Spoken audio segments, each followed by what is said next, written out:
Have you been in an accident that wasn't your fault? Feeling overwhelmed and unsure what to do next? Look no further. The personal injury attorneys at Phillips Law Firm are here to help. Phillips Law Firm understands that accidents can turn your life upside down. That's why they're dedicated to fighting for the compensation you deserve and to making the process as stress-free as possible. Don't wait any longer. Call now, 1-800-JUSTICE, or visit justiceforyou.com.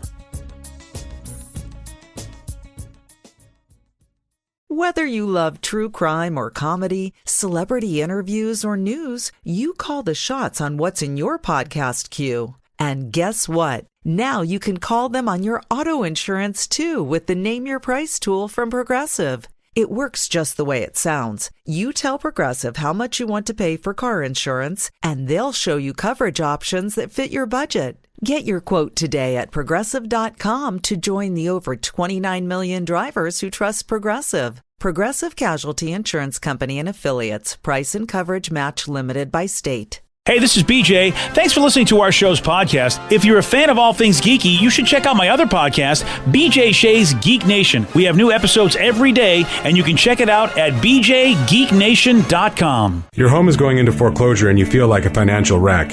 You don't know where to turn for accurate information. I'm bankruptcy attorney Travis Gagne. Let's talk about some legal options. If we work quickly, we can propose a plan to save your home, modify the loan, or in many cases even eliminate your second mortgage. The consultation is free. I've helped hundreds of people just like you make informed decisions about whether to save their home or exit it on a reasonable, organized timeline. The chapter you choose sets the tone for the next chapter of your life. Please contact me today at choosetherightchapter.com. That's choosetherightchapter.com. 99.9 KISW, The Rock of Seattle. Well, I'll tell you, if you got questions, like big questions that you need answered in the world, you know where you go. You know, you don't go to Wikipedia. You go to ChatGPT. Yeah. Oh, is that where you go? Yeah, artificial intelligence. I didn't know that they could answer questions. I know they could pretend like you're doing something. Oh, no, they could do everything now. Oh, wow. All right. I have to get that version. I was going to say you go to TikTok, Steve. That's where you go. Yeah, isn't TikTok still the verified source for all information? I mean, TikTok, ChatGPT, really the same thing. Oh, it's not the same thing. Yeah. I don't know. Where do you think they get the scripts on TikTok from? Well, hold on a second. That means then China's behind the art of the ChatGPT because they're trying to shut TikTok down. Now we won't ever. Oh, I don't know about this. You know, I always forget I have TikTok until we talk about TikTok. I'm like, I should probably check my TikTok. And then I'm like, oh my gosh, there's a lot of notifications. Yeah. It's like the one social media page that I just never get around to playing with. Yeah, I'm the same way. I think we have one. Do we have one? Yeah, we have one. Yeah, okay. Yeah. And every time I go on it, I'm entertained. And I'm like, I should get on this more. It's actually pretty fun. Instead, I go back to Facebook and just deal with my miserable old relatives complaining about things. See, that's what you really want in your life. I guess I kind of do. Yeah. But if you want to know the deep secrets of men and women, well, TikTok's got it. For instance, there's a woman, she went viral apparently, and you can see this on the BJ and Migs page of KISW.com. She doesn't understand why men don't share personal details with each other, and here's her query. I genuinely do not understand how men do not know personal facts about the other. I recently got lunch with two guys and they know each other and I know both of them separately. And I said something to the guy and I was like, yeah, and then your fiance. And the other guy was like, congrats, man. I didn't know you were engaged. I didn't know you were engaged. What? He didn't tell you he was going to propose? What? This sounds like my conversations with my wife. Yeah. Because I think this might be one of the things that drives her absolutely insane about me is she'll be like, I'll be like telling something. She's like, well, what does he do for a living? I'm like, I don't know. And she's like, what do you mean you don't know? You've been friends with this guy for like 3 years. I'm like, yeah, he said it in the beginning of our friendship and that didn't make any sense to me. So I haven't bothered to ask again. It was just like, it wasn't like he was like doing something that like was easy to tell somebody. Like I'm a police officer. It was like, I'm a software engineer for this kind of thing. And I'm like, I don't know what the hell you're talking about. Yeah, I get quizzed a lot and I usually have to go, all right. Then I got to go back to the person and go, my wife wants to know what the hell you do for a living. What do you do? Can you call her? Just so that I can, because again, it's the same reaction. And I go one step further than me. I just look at her and go, what do you expect from me? She's like, not much. Yeah. And then we just move on. Yeah. I feel guilty. I feel like maybe I'm not a good friend, even though the person's never complained. Nobody complains. I mean, so you know what? Somebody saw this. And this dude was like, you know what? I'm going to explain finally. And so he's going to help us, all of us guys out. Maybe the women in our life will never, ever bother us again because of this guy's explanation as to why we don't share personal details with each other.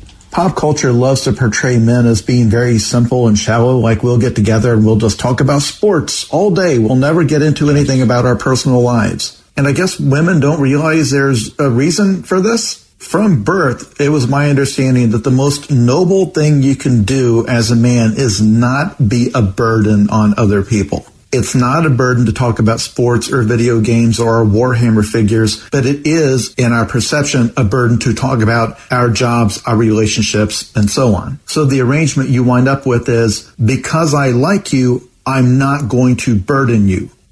Ooh. You know what? I thought this was going to be like a wiseacre response. I actually kind of dig what he's saying. Of course you. Of all people that were going to be like, yeah, I appreciate what this guy said. I'm like, gosh, man. Someone want to tell me about their Warhammer. That's a burden. Tell me more about your wife. Oh, I'm sorry. Could I hear more about your wrestling? No. That's why I don't hang out with you. Yeah, no, you don't. I mean, we do that. We find common ground that we know isn't going to piss off the other guy unless you're me. Right. But the average guy, there's some wisdom in what he says. Because especially you, Steve, you like to go out. What do you want to do? You want to have a good time. Last thing you want to do is give anybody a miserable time. Yeah, I want to show them a good time. Especially if they're paying good money for it. Yeah.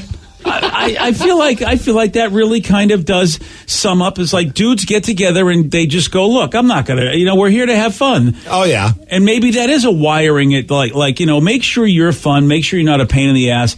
I don't know, man. I don't know if that's what I don't remember being told that, but that is in my Nobody DNA. Nobody ever told me that. Yeah. But it is in my DNA to go, who cares about my problems? Why do I got to tell him? It's not in your DNA whatsoever. You'll go up to somebody like, tell me about your relationship with your father. Like, you like to get tears out of people's faces. I hang around a lot of women, and I was raised around a lot of women. So I think that I was raised that you're supposed to care. But I found that the average dude is totally not like me. So I've had to change my tune a bit, because guys will look at me and go, I don't care about that stuff. I mean, that's what every guy says to me. Why are you talking to me about this? I don't care about this.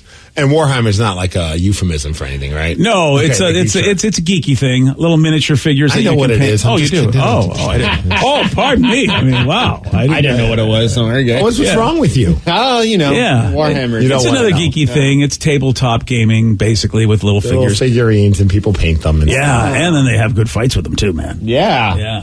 Yeah. There you go. See that? Steve knows what's up. I don't want to burden him with that conversation. So please don't. I was raised to know about your children and your job and anything other than your Warhammer, please. Yeah. Dude, it's so funny though, because like my wife I'll be telling her something about one of my friends, and like, so how old's their kid now? I'm like, I don't know, like 3-ish or something. What's the kid's name? I don't know. She's like, how do you not know your friend's kid's name? I'm like, well, I don't hang out with the kid. And the kid he told me probably early in the stage, and then finally I had to find it out. And I'm like, plus it was like a weird name. I don't remember it. Turns out it was like Janet.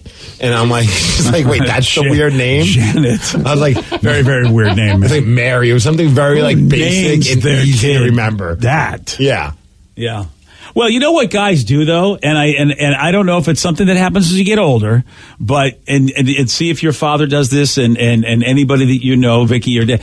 Guys will give you details when they tell a story about, like, we went to the store. Was it back on Friday? And which store was it? Was it, and like stuff that doesn't really mean anything, because what they want to say is they fell into a display of something and knocked the whole thing down. But before they get to the really cool part of the story, they got to get where they were. They got to get the exact time. And then if there's significant others with them, you ever notice the husband and wife will start fighting about the details. And I'll say to my guy friends, I don't care about like exactly where it was. What's the point of this story? So we do have a detail thing that we like to do. We like to get specific about like certain places we've been, when it happened, how it happened, and all that. None of my friends. I have no idea. Oh, it hasn't happened to you yet? Yeah. No. I think it's an old person thing. Okay, yeah, because I was like, everything you just said right there, I'm not experiencing that whatsoever. Oh man, I experienced that with like old people, and I remember a lot of my dad used to be that way. Like, who cares the part of the story? But I also have a mom who, when someone's telling a long story, will just be like, P.S. basically saying, let's get to the end of the story. That's my mom all the time. Love that. I was going to say, my dad, now that I figured out that I have ADHD, everything my dad does, I'm like, oh, you have it too. I got it from you. And he does the exact same thing. So I think it's an old guy thing and or ADHD thing. Oh, see that? All right, Steve, you need to get more older ADHD friends. I'm working on it. I'm working on it. I just don't remember their names or anything important about them. That's all. Hey guys, as you know, I saw the Mariners hopped on the plane. They're flying here, getting ready for the opening of the season. Look out! Leaving Arizona, coming to those sunny and warm temperatures of Seattle. It was a nice day yesterday. Yesterday was awesome. You're right about that. But we got a dog that did something at a baseball game that none of us have accomplished. What is it? Steve will tell you all about it. He's got the Migs report for you at 6:17. BJ and Migs, mornings on The Rock, 99.9 KISW. You diet, you work out, and still there's that one stubborn spot. Hey, it's Jason. I just went after my stubborn fat by doing cool sculpting at Tureen Dermatology, Minnesota's top cool sculpting provider. Dr. Tureen is my dermatologist. We froze my fat, and those fat cells are gone for good. FDA approved. No pain, no downtime. Ranked top doctor 8 years in a row. Trust the experts at Tureen Dermatology. Call today, 651-633-6883, and say goodbye to stubborn fat. 99.9 KISW, The Rock of Seattle. If you're hearing an informative newscast right now, well, then you must not be listening to BJ and Migs.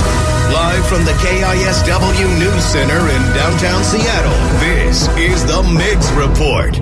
Well, thanks, you guys. Thanks to Palace Law for giving us the Migs report. And today is the day to respect your kitty. It's Respect Your Cat Day. Oh, geez. I was just like, are you getting euphemistic there, sir? No, you pervert. Respect the kitty. Yeah, nothing wrong with that. I If you always have a cat, show some love to it. Hey, you don't have to tell me twice. Also, if you enjoy smoking the weed, today's your day. It's Weed Appreciation Day. Well, if you got a little weed and you're respecting the kitty, you're having a great day. I don't understand why they didn't wait a month, though, for April 20th to make it Weed Appreciation Day. Maybe it's like actual weeds, like weeds on the side of the road. Oh, yeah, it could be. You know, if the weather's getting a little bit better, it's time to clean out the garden and get things going for the season. No, we appreciate the dandelions for the honeybees.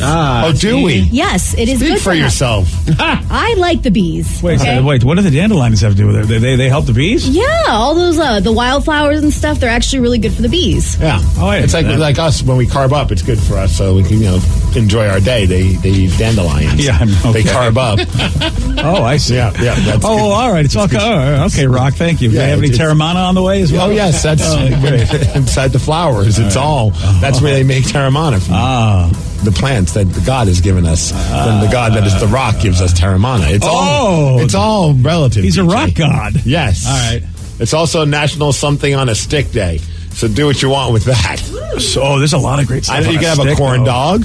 Yeah, I was thinking hot dog sounds delicious on a stick. Hot dog on a stick? Yeah. Corn dog. There That's you a go. corn dog. Yeah, but I don't need the breading. Just a hot dog. So you just put a hot dog on a stick? Yeah, and then put it on the fire, put some mustard on it. Oh, all right. So do you eat it off the stick or you put it on a bun then?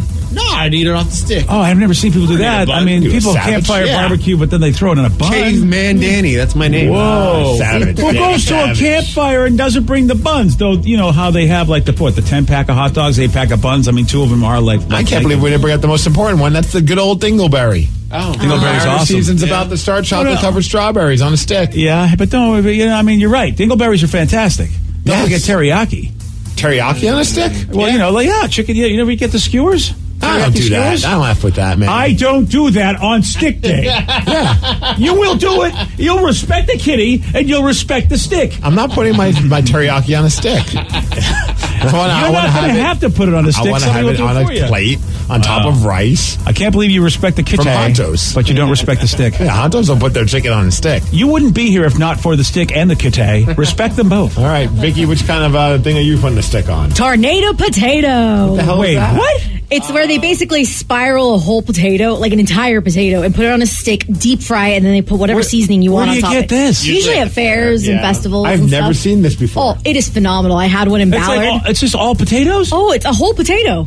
Yeah, You're and eating then an just spiral entire. it out. Yeah. Oh, Can we get that at Mariners games, please? Whoa. Right? That's amazing. And they're crunchy because the pieces are thin, and then you can pick the different seasonings. They have 4 different kinds, Whoa. it seems like. Slather some butter on that bitch. Steve, I mean, if they have that at the Washington State Fair and you missed that, they have not done a great job promoting themselves. No, I bet it's there. Maybe I'm not looking hard enough. Well, now I have something to do in September. Look at you. See, I knew that. Respect the potato stick. All right, we did mention Mariners. The season's going to be starting up on Thursday with the big home opener against the Cleveland Guardians, and maybe we're getting into spirit because, well, there's a dog that was at a Dodgers-Royals spring training game on Saturday and did something I believe none of us here on our show have done. I believe, has anyone ever accomplished catching a foul ball? No. How about this dog did? Wow. And that's what happened. Wow. Here's the play-by-play. Did the dog catch that? Yeah, look at that. How about that? The dog, K9, got the home run ball. I love Vicky found a video of something from 2022. The completely wrong video, but thankfully I found the right one. Don't worry about it, Vicky. Yeah. But, every once in a while you check the dates, you might see that you had the wrong video. But hey, this dog caught it. It wasn't like it came in the air and he caught it like on the fly, but it landed. Oh, wow. It bounced a couple times. Dog had it in his mouth. The owner fired up, and everyone around them, clearly they've been drinking on the lawn at this game. They're all, I think, more excited about this than anything that happened during the game. The best part is the owner of the dog. He must be all about his dog, which is pretty cool because his number on his jersey, his Dodgers jersey, is customized. It says the letter K-9. Oh, that's He's number really clever. K9.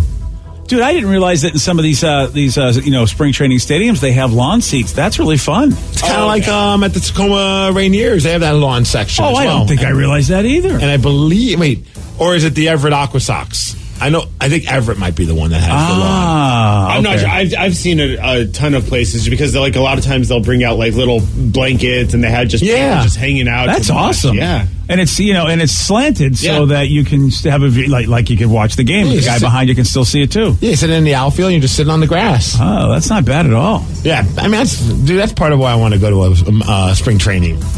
Just to be able to experience baseball that way. Our buddy Ty does it, man. He loves it. He's down there. He just finished his last game watching because he loves the Pods and he loves the Mariners and he watches both. And I'm jealous of him every time. Oh yeah, but everyone's having just a blast. The players seem like they're super fan accessible as well, so that's kind of cool.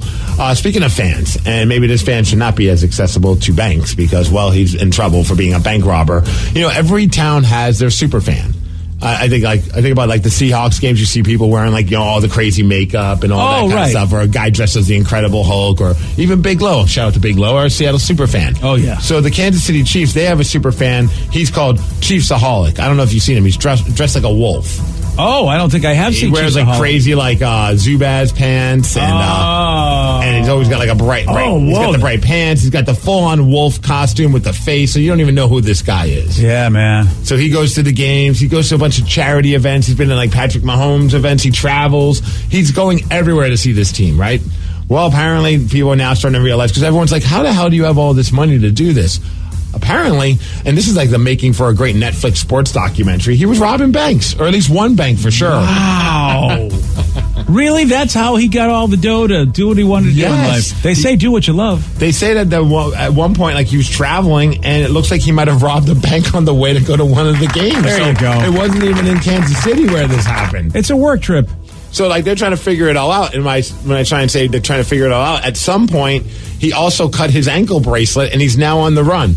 Oh. Well, I hope that he changed out of his wolfaholic or chiefaholic. Yeah, I feel like he can never dress in that again. No, he's got to change to some kind of other animal, like a bear. Yeah, I think he's done being the official until he serves his time. And to add more craziness to the story, he's also it sounds like he's got a gambling, issue. Oh, that's bad. I mean, he seems to like to gamble on the team and on sports a lot. Apparently, according to some of his social media things, if it's to be believed, some of the posts that he put up, like the betting slips that he put on social media, he won $100,000 when Patrick Mahomes was named the most valuable player and winning the Super Bowl. Wow. Here's the problem. The bets were placed in Kansas. In order to get that money, he has to show up in person. Oh. And he's wanted by the law. Whoa. How do you get that done? I have no idea. I think you don't. I don't think you do. I think you just either get arrested or you just have to accept the fact that you're not getting that $100,000. Dang, dude. What a crazy story, though. Yeah. Super fan, dresses up like a mascot type of a character, robbing banks. It's just like our buddy Craig Gass, except he just does comedy. And then goes to all the sporting things. I mean, some would recommend that he should start robbing banks. I think doing so. comedy. Yeah. Hey. Oh, man. A lot of times you hear stories about people and you're like, did they really deserve to get fired for that? I think this is one that we can unanimously say this person should have been fired. It's a 57-year-old guy in Louisiana. He was fired and also arrested because, he worked on the town's water supply. And, he decided to go number one in the town's water supply. Okay, at that point, you got to say, sir, I think you're done. He's been caught on video doing it not once, but at least twice. Oh. He would even try and move the security camera, but he didn't move it well enough so you could still see him doing the business. It's like, not only are you an idiot for doing this, but you're also just a terrible person trying to hide it. And they haven't figured out whether or not it was because of laziness or if he just didn't like his job. Like, why was he doing this? They did say, though, that the town's water is safe to drink. They took a bunch of water samples, and the public was never in danger. Yeah, I guess when you think about it, the parts per million. But the thing is, you still know that it's in there somehow.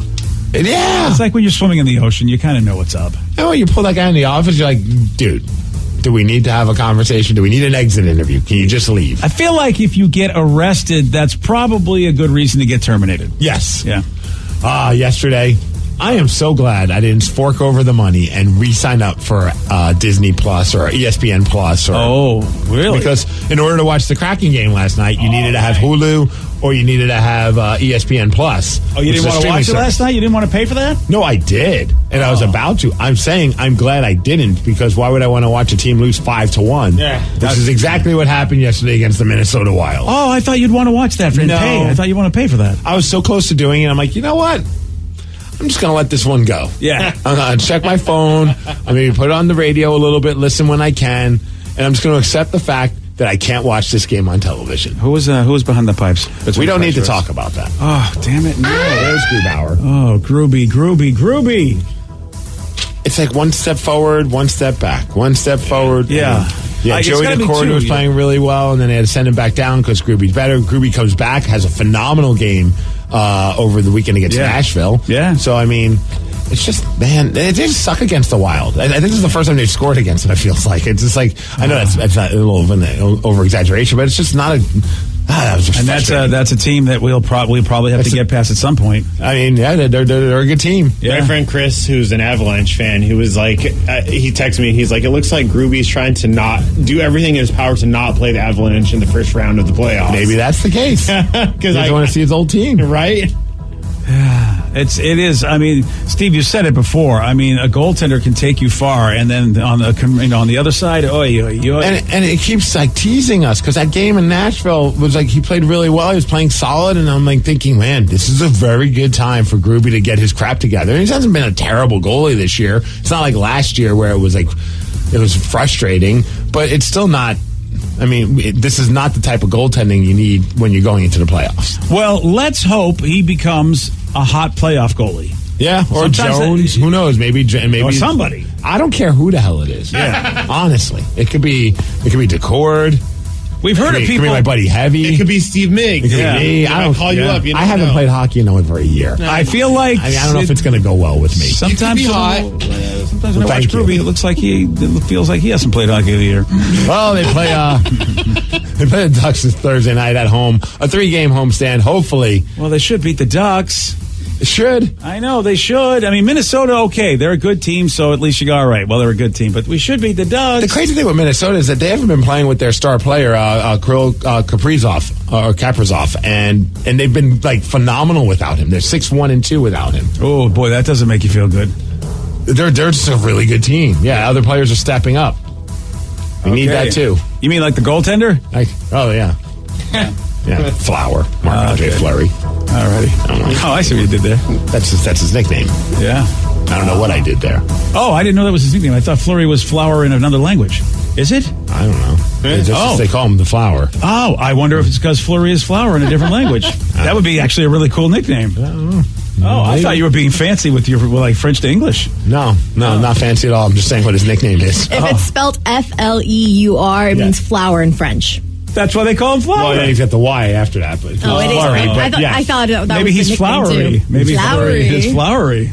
I just close give up enough on the stupid Kraken. Yeah, Let's I know. go. Come on, boys. You're Thursday. not happy. I knew. You know what? Win. You were a little irritated today. Now I know why. I'm not irritated. You just irritate me. As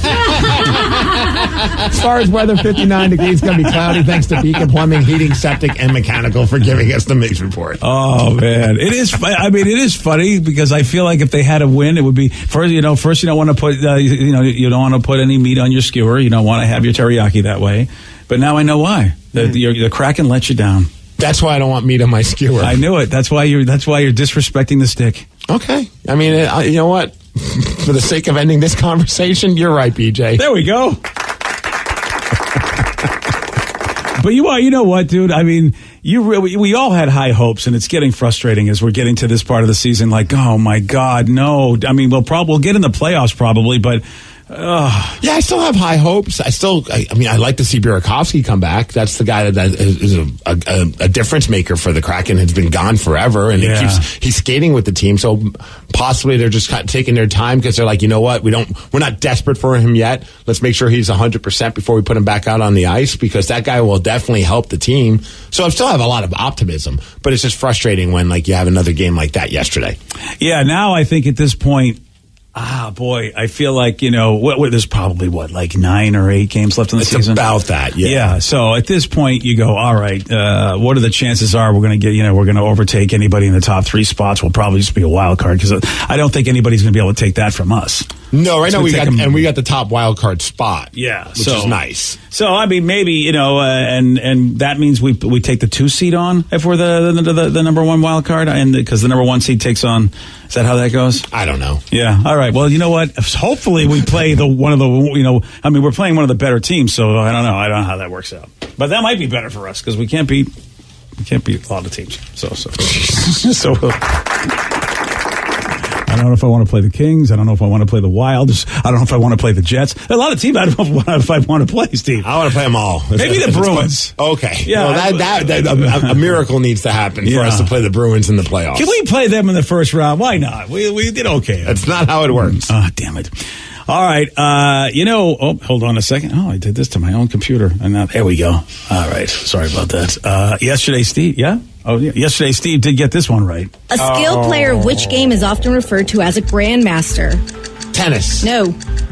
Chess. Yes. Nice work. Thank you. I wasn't sure you're going to get it. But you know what? Steve sometimes does, which means you're going to have to be good at your game. You want a shot at doing that? 206-803-ROCK. That is the number if you want to beat Migs. And we'll do it at 647 on The Rock. Today's podcast was brought to you by Travis Gagne, bankruptcy attorney. He's here right now and has agreed to answer more of your questions about bankruptcy. How do I know if bankruptcy is going to provide me with relief? What are the steps for my situation?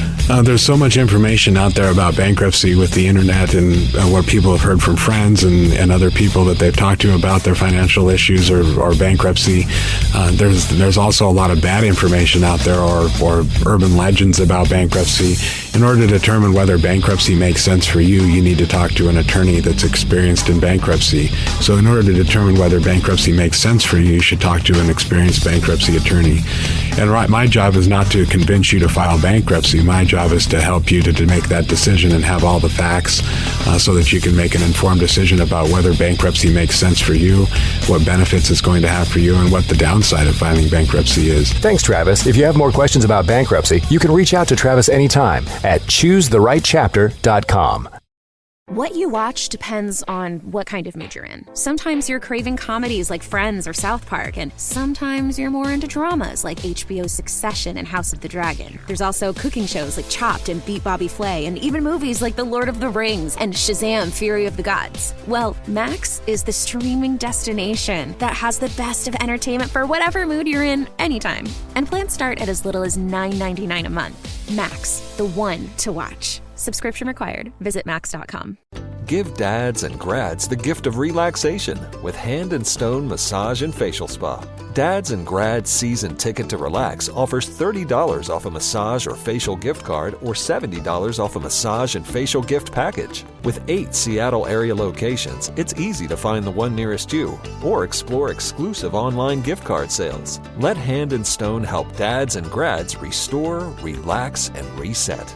Restrictions apply. See spa for more details. T-Mobile's network can help keep you connected to all your favorite podcasts when you're out and about. Whether you're an early bird looking to dive into a daily news podcast or a night owl who wants to catch up on the latest reality TV drama, T-Mobile will keep you connected on their strong and reliable network. T-Mobile covers more highway miles with 5G than anyone. So if you need great coverage, especially when you're on the go, check out T-Mobile. Find out more at T-Mobile.com/CY. That's SEEWHY. Hey, Washington. Delta Dental is on a mission to improve oral health for everyone. We're making oral health education more magical with our Tooth Fairy experience. Our team of diverse tooth fairies travel the state visiting classrooms and youth organizations. We've provided free dental care education, parent resources, and oral health kits to more than 50,000 kids across Washington. It's just another way we help power Washington smiles. Learn more at cavityfreewa.com. Have you or a loved one been injured in an accident? Are you struggling to recover fair compensation? Look no further. At Phillips Law Firm, the experienced personal injury attorneys will fight for your rights and get you the justice and compensation you deserve. They handle a wide range of cases, including car accidents, slip and falls, medical malpractice, and workplace injuries. Justice is a phone call away, so don't wait. Call today for a free case review. Call 1-800-JUSTICE or visit justiceforyou.com.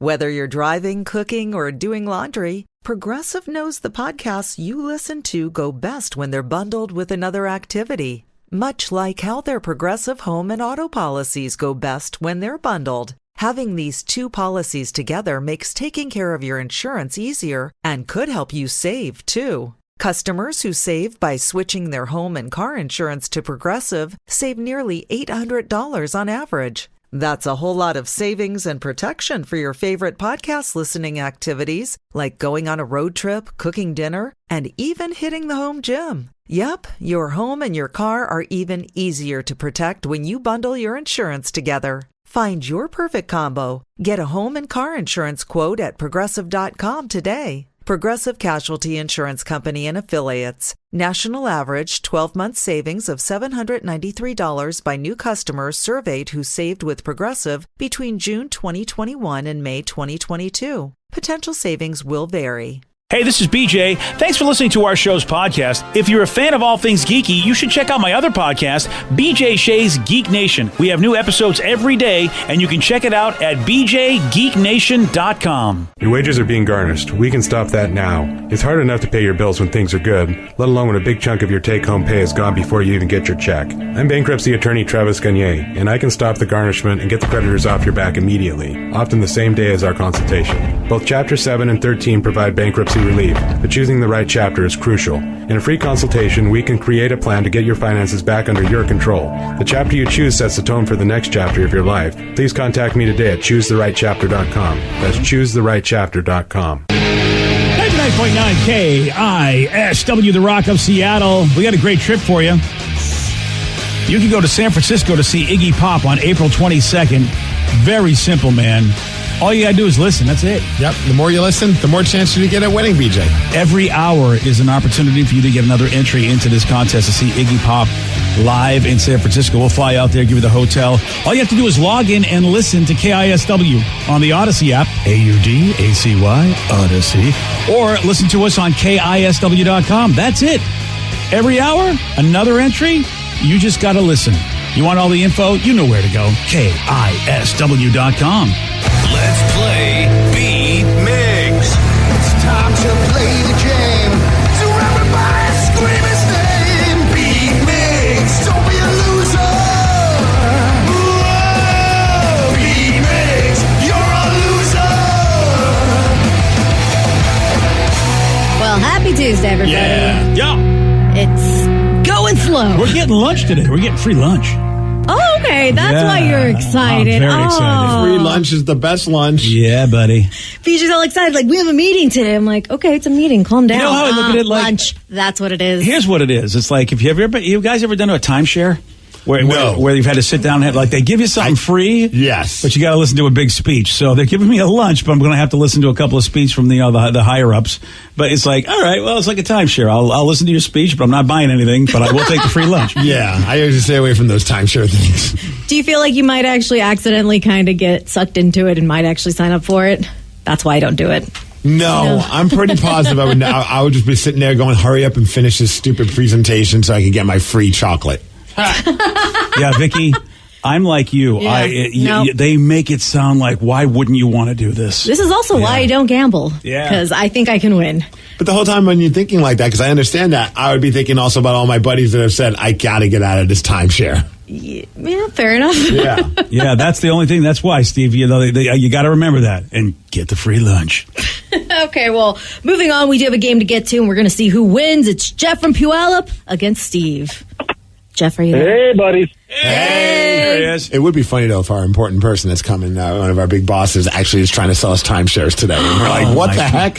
Or an MLM or something like that. Yes. Yeah, you're trying to branch out. I mean, every good business has multiple streams of income. Right. So they just come up here and they go, hey, listen, here's what we'd like you to do. Everything's great here. Would you like a weight loss pill? Well, I'll sell you a whole bottle of them, and then you sell them to your friends. And we're all good. Oh, this is great. Gotta appreciate the hustle. Anyway, Steve, get out of here. Goodbye. Get out. Take that Amway with you. For those playing at home, Jeff has 60 seconds to answer 10 questions. You can pass all you want, but you do only get 3 guesses per question. Are you ready? Yes. Which country's flag has an eagle with a snake in its mouth? Mexico. Yes. Marilyn Monroe sang happy birthday to which U.S. president? JFK. Yes. Les Miserables is a book, musical, and movie set in what European city? Paris. Yes. London. Oh, no, you got it. On a boat, what is the opposite of port? Starboard. Correct. In the Disney movie, what is the name of Bambi's rabbit friend? Stumper? Yes. The dish Wiener Schnitzel is named after which capital city? Schnitzelland. No. Pass. Okay. What is the name of the Spanish soup which is served cold? Ratatouille? No. Ratatouille. Pass. Steve won't know that. Pass. What does the C stand for in the medical term OCD? Compulsive. Correct. In the nursery verse, 3 of which creature were blind? Mice. Yes. A mandrill is a species of what animal? Mandrill. Rodent? No. 1, 2, 3, 4, 5, 6, 7. Correct, though. Mandrill. Yeah, really good. Yeah. Nice one, BJ. I always thought, I'm that one question I always attributed to someplace else. I was going to say exactly, but Steve's in the room. I don't want to give him a clue. Fair enough. I appreciate that. Yeah. Steve, are you ready? Oh, yeah! Which country's flag has an eagle with a snake in its mouth on it? Eagle with a snake in its mouth. Sounds just like an American thing to do. But right? Dang it, we need that one. I'm going to go with Russia. No. Croatia. No. Bangladesh. No. Marilyn Monroe sang happy birthday to which U.S. president? Kennedy. Yes. Les Miserables. Joe DiMaggio. Oh, Jesus. Les Miserables is a book, musical, and movie set in which European city? That would be Paris. Yes. On a boat, what is the opposite of port? The bow? No. The bow? No. The lunk? No. In the Disney movie, what was the name of Bambi's rabbit friend? Thumper. Yes. The dish of Wiener Schnitzel is named after which capital city? The dish of Wiener Schnitzel? Which capital? I don't know. Pass. What is the name of the Spanish soup which is served cold? Gazpacho. Yes. Nice. Oh, gaucho. What does the C stand for the medical term OCD? Compulsive. Yes. 1, 2, 3, 4, 5. Correct. Not enough for a win. 75. Nice work, Jeff. Yeah. Thank you. You're a good man, Jeff. You've done a great job for your country. All right. Take it easy, buddy. All right, then. Here we go. All right. I like that. Oh, very nice. Yeah, buddy. It's not a good day for Steve. I irritated him. The Kraken irritated him. Teriyaki irritates me. Oh, yeah. I'm irritated with you. You didn't know the country that has the eagle with the snake in its mouth? Yeah, you could have Jennings that. Me. Think of me. Mexico. Yep. Yeah.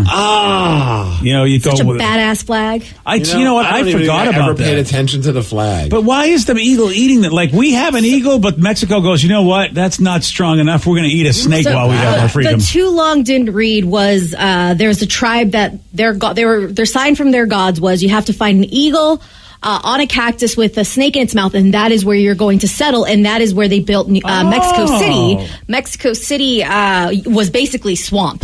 And so they built a whole city on top of it. And so that's why it's on the flag. That's actually kind of cool because I see on the flag there is the cacti. Mm-hmm. The cacti. I never realized what that green thing was around it. So it's the eagle, the snake, and the cacti. I thought it was avocados, to be honest with you. We do love our avocados. Turns out that's what it was supposed to be, Steve. Lost in the translation, and so that's why they built Mexico on a swamp. They could have built it on a nice piece of land if they went for the avocado. I thought it was supposed to be avocados, and they realized how much Chipotle charges for them. And they're like, you know what? Oh, yeah. Let's go with cactus. We'll do the cactus. It's totally fine. Wow, honestly, I've seen this flag forever, and I never once bothered to really pay attention to what was on the flag. I just saw an image. I saw an eagle. Right. I didn't even think about the fact that there's an eagle eating a snake. It's so freaking cool. It's one of the most, detailed flags I feel like I've seen out there because a lot of them are just random triangles and squares. So this is a pretty awesome flag, and I'm proud of it. And it looks like there's different varieties of it too. There's different variations. Oh yeah, you're Every right. time goes on. Yep. Oh, that's interesting. Yeah. Which one's the legit, the official? The current one, I couldn't point the exact one out. That's a good looking flag, though. Mm-hmm. On a boat, the opposite of port is starboard. I learned that from Star Trek. Hard to port. Hard to starboard. Starport? Starboard. Starboard. Oh, starboard. Yeah, go left and right. Gotcha. The dish of Wiener Schnitzel is named after. Does anybody? I don't. I'll say Frankfurt. No. Close, but no. What is it? Vienna.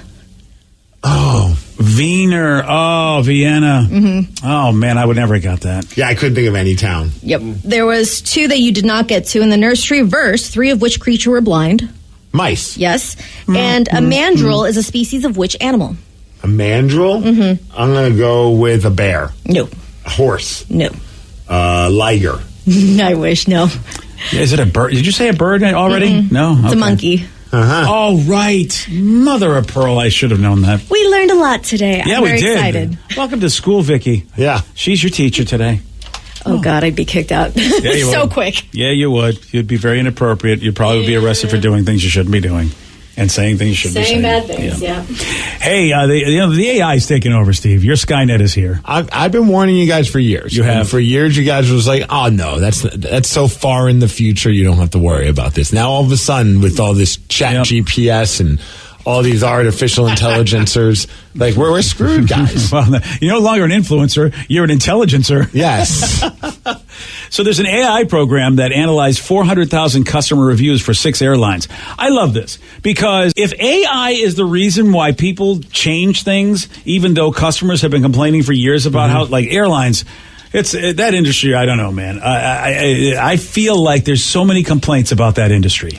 But you have to use them. You do. Yeah. I mean, some are a little bit better than others, but for the most part, I feel like you go on social media and you see people complain about an airline, and it's always insert whatever airline there because everyone's got an issue with all of them. Yeah. Look, and you know me, I have a favorite airline, but, to make money, the pandemic, even my favorite airline is, has stopped some of the cool stuff they used to do. Yeah, my new favorite airline is Frontier because it's the last one I took and I got home safe. So okay, therefore, it's my favorite airline. And your carry-on got home with you, right? Everything got home with me, so I have no complaints. I'm a case-by-case person. Well, this AI program said, okay, we're going to take a look at all these customer reviews, and then they're going to come up with the top 6 things that would make flying more enjoyable for people. The AI came up with this themselves, basically going through 400,000 reviews. That's kind of interesting just because it's kind of like an emotionless tally.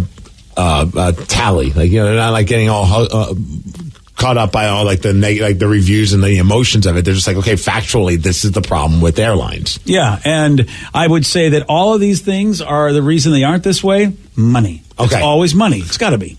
More flexible seating arrangements. Issues with seating were one of the most common complaints it saw. Again, of course, they've taken away a lot of space on planes because they need to make more room for more seats. And you can pick whatever seat you'd like if you're willing to spend some money. Or some people, what they've been trying to do is that they'll book the aisle and the window seat, hoping that nobody's going to book the middle one. And then you're screwed if you do. So But they automatically book me in the middle. Really? That's what happened with Frontier. Here I am saying nice things about it, now I'm bitching. But like when they're like, would you like to change your seat? I'm like, well, where am I sitting? And they put me in a middle seat. I'm like, well, I'm sure as hell not taking that seat. So I was like, oh, of course I want to change it. And they're like, well, if you'd like to change it, it's $40. Oh! I'm like, and this is why you're a lot cheaper than all the other airlines. You put everybody in the middle seat, and then you get some money from people like me. And look, $40 well spent. I'm not sitting in the middle seat, and I still got a cheap ticket. See, that's the funny thing, man. You're still if you want to fly the way, you always pay the same. It's just they do it differently. Oh yeah. When I was flying back from Vegas, I actually had a father-daughter duo, and they did the exact same thing, but I literally picked the last seat available on this flight. So the guy's like, yeah, you can sit in the aisle. I want to sit next to my daughter. So I scored. Oh. That's happened to me before, Yeah. too. The people on the last flight, they were like eyeing me because it was clearly there was three of them, and I was in one of the seats, and I think they wanted to like kind of swap it.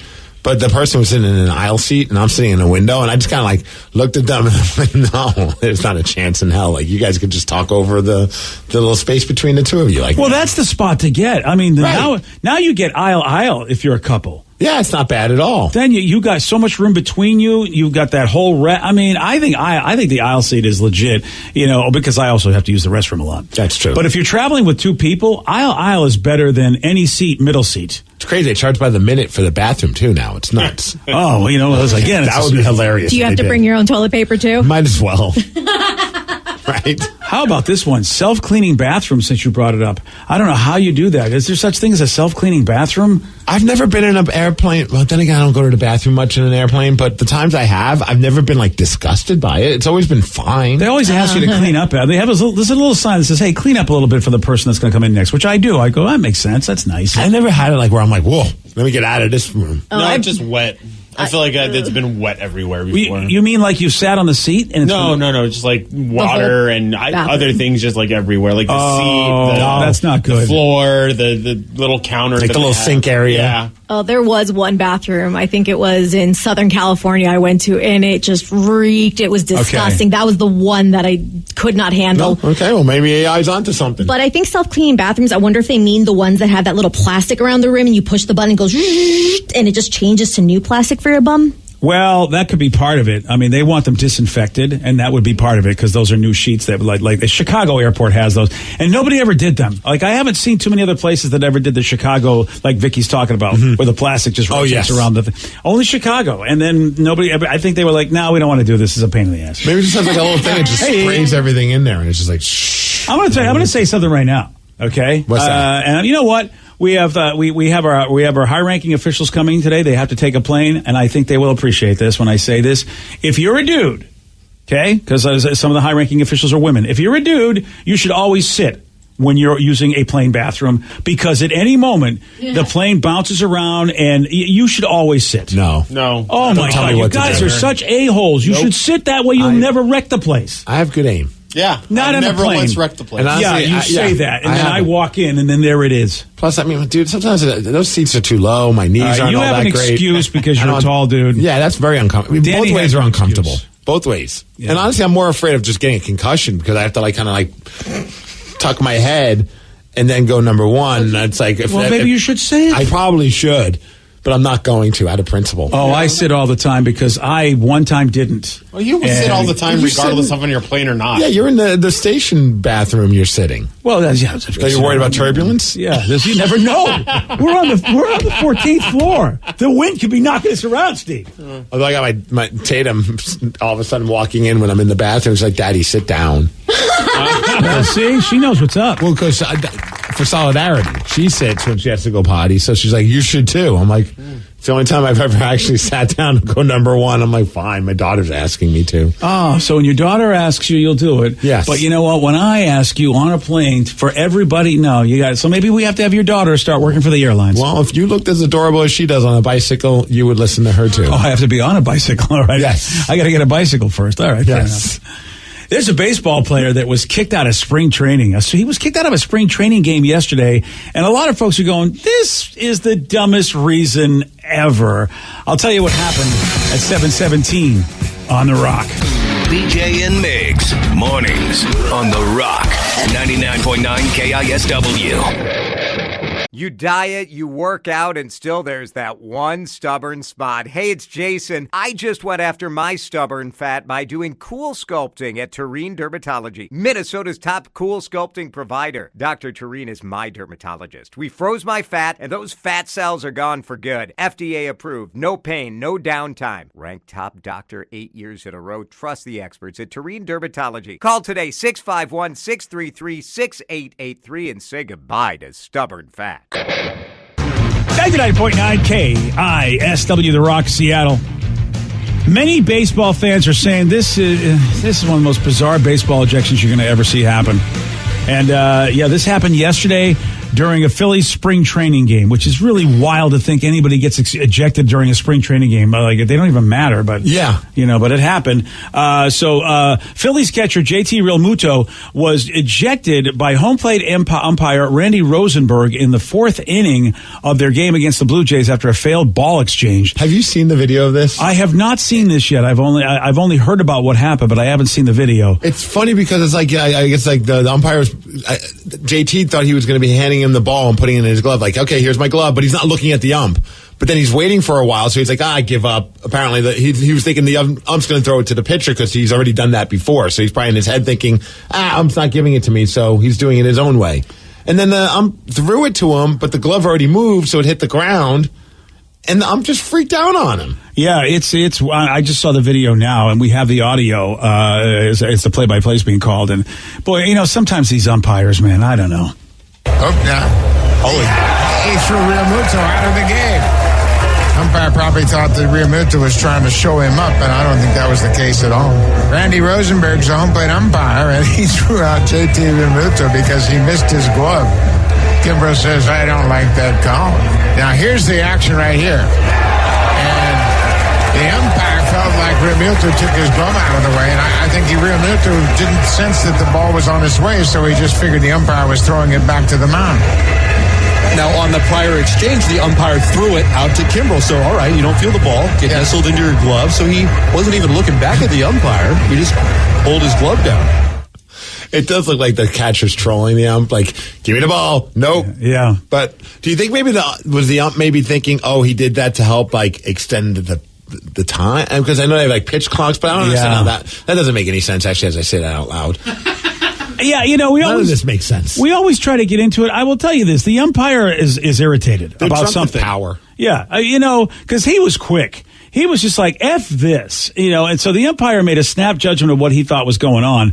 And I have to say, I don't think I ever, in my history of watching baseball, has anyone ever reversed an ejection. So even though they come out and argue, the umpire's going to go, I'm going to stick to my guns. I think this is what happened, even though he probably, upon further review, will realize he was 100% wrong. And from what I heard, I don't know JT at all, but I've heard that he's like the most chilled, laid-back guy. Like, he never gets into arguments with people or with the umpire or anything along those lines, so it seems very odd.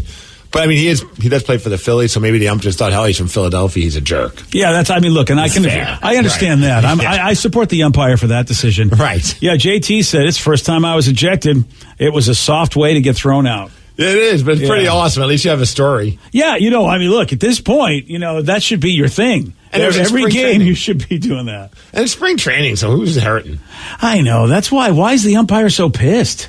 I don't know. They get mad when you think you're trying to show them up, and I don't know. I mean, that's old school baseball. Don't show up the umpire. But, man, you hear a lot of stories about how they were like, sometimes those umpires get drunk on power and really like force some of the batters to do some really stupid stuff back in the day. They're probably scared. I mean, with AI, they're just a matter of a couple of years away from not having umpires. You're right. Yeah, so they're probably like a little worried about that. I mean, we all see the K zone and we go, hey, when are they going to let the K zone do the job? Right. What do we need you for? Oh, man. It's the lukewarm topic of the day. All right, so a baseball player ejected from the game for what many are saying was the dumbest reason ever, as he didn't catch a ball that an ump was trying to give him. So based on this, we want you to finish this sentence. I cannot believe I got into trouble for blank. 206-803-ROCK, that's the number to call. That's the number to text. Finish this sentence. I can't believe I got in trouble for blank. We'll take your calls and texts after 3 days grace on The Rock. BJ and Migs, mornings on The Rock, 99.9 KISW. 99.9 KISW, The Rock of Seattle. A baseball player was ejected from the game for what many are saying was the dumbest reason ever, as he didn't catch a ball that an ump was trying to give him. Based on this, we want you to finish this sentence. I can't believe I got into trouble for blank. 206-803-ROCK, that's the number to call. That's the number to text. Whoa. Hello, Nate. Nate in Covington. Hey, what's up, guys? Wow. What's up, Nate? Nate, it sounds like you're building stuff, or, I don't know. Or drop some dishes. Yeah. Welcome to the show. Sorry. I just dropped my kid off to school, and I realized I was about to be on, so I was pulling over on the side of the road. That is a responsible driver. Good on you, buddy. My truck's full of beer cans from going to the mountains yesterday, so that's why you heard a bunch of clanging.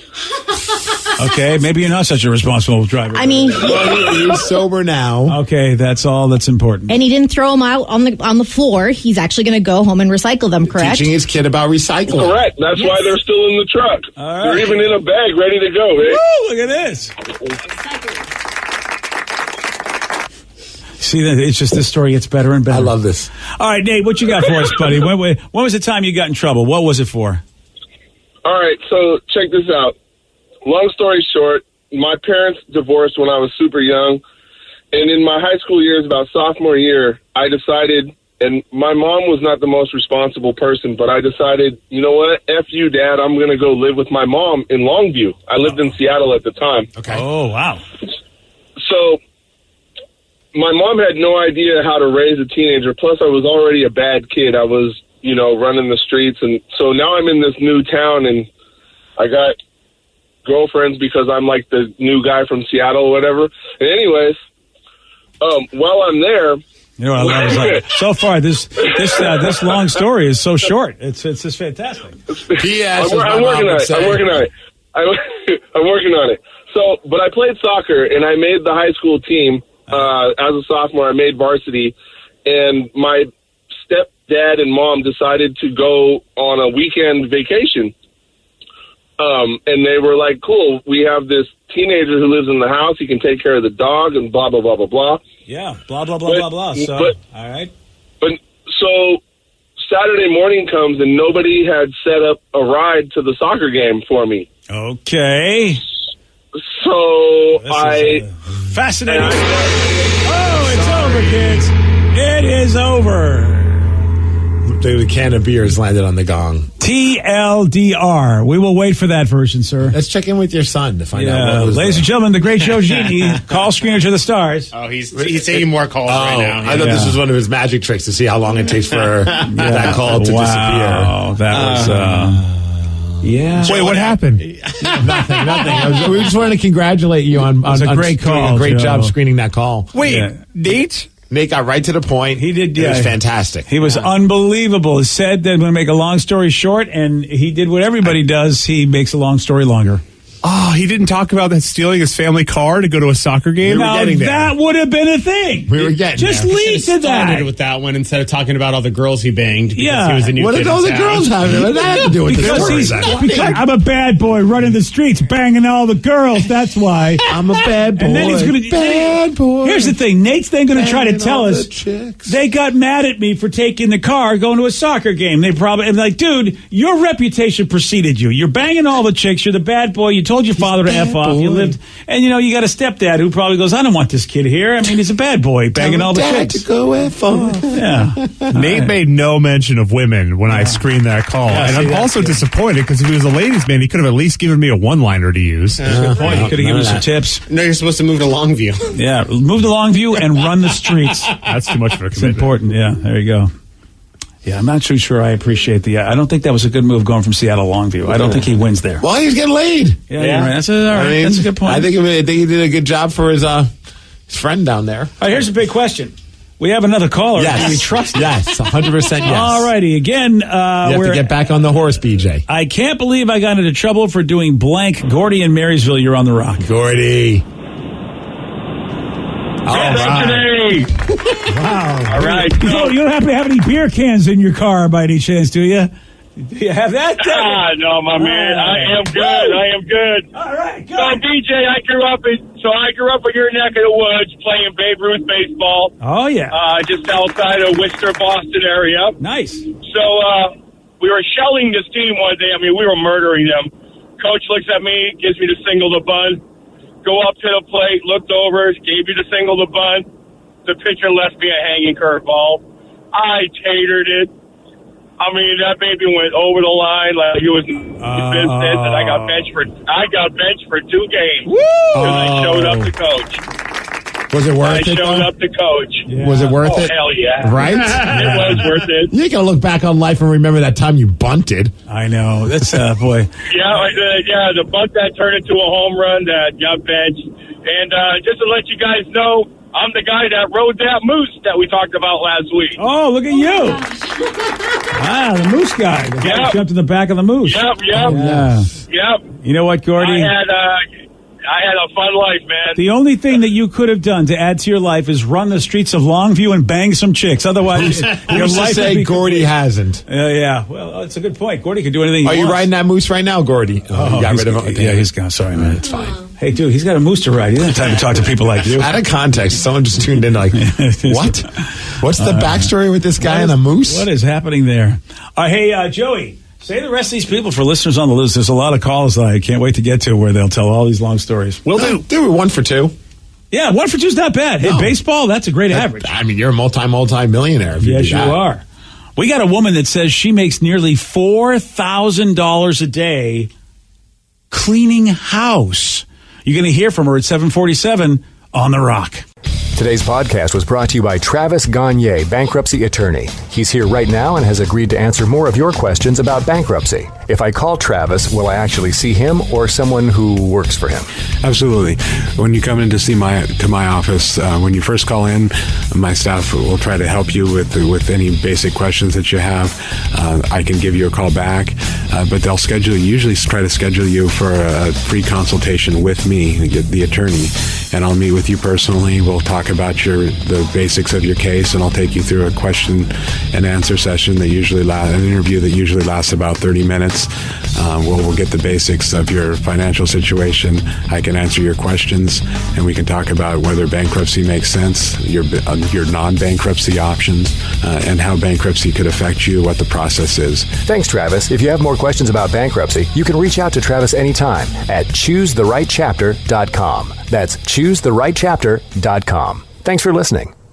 What you watch depends on what kind of mood you're in. Sometimes you're craving comedies like Friends or South Park, and sometimes you're more into dramas like HBO's Succession and House of the Dragon. There's also cooking shows like Chopped and Beat Bobby Flay, and even movies like The Lord of the Rings and Shazam! Fury of the Gods. Well, Max is the streaming destination that has the best of entertainment for whatever mood you're in anytime. And plans start at as little as $9.99 a month. Max, the one to watch. Subscription required. Visit max.com. Give dads and grads the gift of relaxation with Hand and Stone Massage and Facial Spa.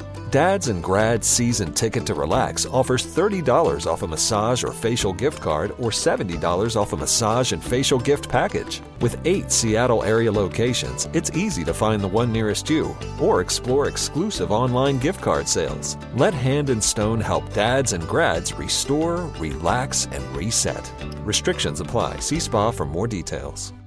T-Mobile's network can help keep you connected to all your favorite podcasts when you're out and about. Whether you're an early bird looking to dive into a daily news podcast or a night owl who wants to catch up on the latest reality TV drama, T-Mobile will keep you connected on their strong and reliable network. T-Mobile covers more highway miles with 5G than anyone. So if you need great coverage, especially when you're on the go, check out T-Mobile. Find out more at T-Mobile.com/CY. That's SEEWHY. You say you'll never join the Navy. Never track storms in the Atlantic. Or skydive as part of your commute. Joining the Navy sounds crazy. Saying never actually is. Learn why at Navy.com. America's Navy. Forged by the sea. Have you been in an accident that wasn't your fault? Feeling overwhelmed and unsure what to do next? Look no further. The personal injury attorneys at Phillips Law Firm are here to help. Phillips Law Firm understands that accidents can turn your life upside down. That's why they're dedicated to fighting for the compensation you deserve and to making the process as stress-free as possible. Don't wait any longer. Call now, 1-800-JUSTICE, or visit justiceforyou.com. What if comparing car insurance rates was as easy as putting on your favorite podcast? With Progressive, it is. Just visit the Progressive website to quote with all the coverages you want. You'll see Progressive's direct rate, then their tool will provide options from other companies so you can compare. All you need to do is choose the rate and coverage you like. Quote today at Progressive.com to join the over 29 million drivers who trust Progressive. Progressive Casualty Insurance Company and Affiliates. Comparison rates not available in all states or situations. Prices vary based on how you buy. Hey, this is BJ. Thanks for listening to our show's podcast. If you're a fan of all things geeky, you should check out my other podcast, BJ Shea's Geek Nation. We have new episodes every day, and you can check it out at bjgeeknation.com. Your driver's license is important so you can get back and forth to work, get your kids to school, and back and forth to daycare. If your license has been suspended because you can't pay your tickets, you can't do any of those things. Let's talk about Chapter 13 bankruptcy. You may have heard that tickets cannot be discharged, but they can be dealt with in a Chapter 13 case. Why not come in for a free consultation? The chapter you choose will make all the difference to your getting back, legally, on the road. Let's design a plan to pay off your tickets and restore your license immediately. I'm attorney Travis Gagne. Please contact me today at choosetherightchapter.com. That's choosetherightchapter.com. 99.9 KISW, The Rock of Seattle. Now, before we went to break, we told you there was a woman that makes $4,000 cleaning house. And normally in life, we go, it's not what you think. But no, this is 100% what you think. Uh-oh. Yeah, how does she make all that money? Well, it's Sammy from Florida who posted some TikTok videos. And yeah, you can see these videos. Do we have these posted? Well, she's not naked, spoiler alert, in the videos. Oh, well, all right. Yeah. She's explaining what she does for a living. Oh, and on these videos, she said she's made nearly $4,000 a day cleaning homes. But here's the catch. She cleans homes topless. Nice. I just got done cleaning 8 houses today. My hourly rates and tips, I made $38.50 today. Now, a lot of people have been asking me, Sammy, do you actually clean? Yes, I do. It would be illegal if I was doing anything extra. Now, of course, there will be people who will always think I'm doing extra. I can't control how someone thinks. But I promise you, it is cleaning. You know what's funny is that this was a thing, you remember, here in Washington? I don't know if you remember. Danny, you probably don't remember this. I mean, this is over 10 years ago. There was a woman that was in the news because she was doing this. I think there was a couple of women that were doing topless maids. They were the topless maids. Yeah. Do you remember that? I have a vague memory of that, Steve, actually, now because I think we talked about it, I don't know about us, but I think on my previous show on the Buzz. Yeah. It was definitely before our time here at KSW, but I mean, it was sometime in the 2000s, right? Late 2000s, I'd imagine, mid to late 2000s. Yeah, I think we may have even had one of them on our show, if I'm not mistaken. That was way before my time, because the late 2000s, I was coming out of high school. Right. I wouldn't have been in the know. No, Todd, we wouldn't even talked about that with you. You were too young and impressionable. Gloss over that part. Yeah. But yeah, and I remember thinking that was such an odd thing. And I remember one of them even offered to clean my house at the time. I had a girlfriend at the time, and I was just like, yeah, that's not going to happen. I don't know how. Like, babe, good news, I got a free service to clean our place, but yeah. You know, I'm probably going to have to stay home and monitor her to make sure she does a good job. Yeah, of course. That's important. Now, Danny, I think in your situation, I think that your significant other probably would be happy with a topless cleaner. Oh, she'd probably hire it. Hire the topless cleaner and be like, you know what, we're both going to stay home. And I feel like it would be really awkward. I agree, especially because they're there for business. They're not there for fun time. And if I don't, it's hot. There's a hot chick in your house that's topless cleaning, but at some point I'm watching someone else just clean, and I'm like, I don't want to even do that. Like, I don't want to clean. Why would I want to watch someone else clean? I mean, there's some people who are into that, the voyeuristic, kind of thing to it. French maid. I had a friend for a while she was earning money for college. She would basically sell her services as a, at-home waitress for like your football parties or whatever. Oh. But she'd be wearing lingerie. So it's like you're sitting on the couch with your boys, You want a beer? You want snacks? Your friends, not yes. your boys. No, yes, your friends, Okay. your homies. I don't know if they want you to have your boys out Not there. the permanent boys. No. So I'm on the couch. Here are my boys. Could I get another beer? Could I get some snacks? And she would just deliver to you while wearing So lingerie. It's like a Hooters girl or somebody at your house. Yeah, except even less clothing. Yeah. So I think the ultimate baller move would be to hire, what is her name, Sammy? Sammy. Like, all right, I want you to do a topless. And then when she shows up, you just leave and be like, I'll be back in like 3 hours. And just, and then you're like, wait a second. Like, no, you better still be topless. I don't need to be here for this. Yeah. And you just pay all that money. Just It's be like lock up behind you. Yeah, that would be leave her so confused. She's like, wait a second, what? That would be the most bizarre thing, unless he's got cameras and he'll watch the video later. I'm on to you. If you put your top on, I'll be checking the monitors every so often. Yeah, man, so why do you want all your Ring cameras on the inside, sir? None on the outside? Yeah, just no, right You have there. all these baby monitors. Do you have a child? No, not at all. No. I thought she'd be making more an hour though. When she was talking about topless, it was like $38 an hour. I was just assuming like it'd be something more ridiculous. No, I thought like, that was $38.50. $3,850 she made. Oh, I thought it was just $38 or something like an hour for all the hours. I was like, really? That was a day's pay, $38.50. Oh, okay. Now I'm tracking. Thank you. So Sammy, because I wonder this. She goes, look, she's not doing anything illegal. I get that because she would be busted in a second. And my hourly rate would be $69.69. Of course, if I'm doing it topless. Yeah. Sorry. Can't wait to pay for that. Yeah. And so I'm wondering, okay, so Sammy doesn't do anything that would get her arrested, but like, what about the Custies? The Custies. Okay, now we're going with stripper lingo. Yeah, what about them? Of course, I'm there for entertainment purposes because I am topless. Yes, the client is always in the room with me. There's a strict guideline in my contract that states you are not allowed to pleasure yourself when I am there. I provide professional, domestic, and entertainment services. So, if I feel disrespected or uncomfortable in any way, I will terminate service and there will be no refunds. Like, you just think, I'm out. That's it. I'm in my own house. I'll do what I want. That's exactly my rules, my roof. Joe and I found a club in Portland that you could go to and do that if you like. Apparently so, yeah. Wait, there's a club where you can literally go in there. That's what we told you about. Remember the club they ended up at? That was pretty much a brothel. Oh, but yeah, that's a brothel, Danny. Well, it came up as a club, BJ. Yeah, it showed up as a club. It's a club. Yeah, it's not a club. It is a club. It's a boys' club. House de Ho is what it is. It's the Ho Club. Yeah, that's right. HO train collectors. So Sammy, all right, so she doesn't do anything to the Custies. The Custies can't do anything to themselves. So then what the hell are her services where she makes almost $4,000 a day cleaning topless? I bring my speaker as well, so I play music while I'm cleaning. I dance around sensually a little bit. I have nice conversations with the clients, get to know them personally, make them feel special. My security guy, Joe, waits out in the car for me. I give him 35%. I put my life in his hands. I have an SOS watch that I wear on me when I'm in the client's house, so if anything happens, I press a button and Joe comes running. Yeah, Joe. Smart. Man. But what if they got the Matt Lauer automatic door and Joe can't get in? Like Matt, how he could have he could I press feel that like button Joe and lock could the break door. down a door or bust open a window. Break down a- Door's got no chance. Yeah, he's a great Joe Genie. Hey. He can make a door disappear. Yeah.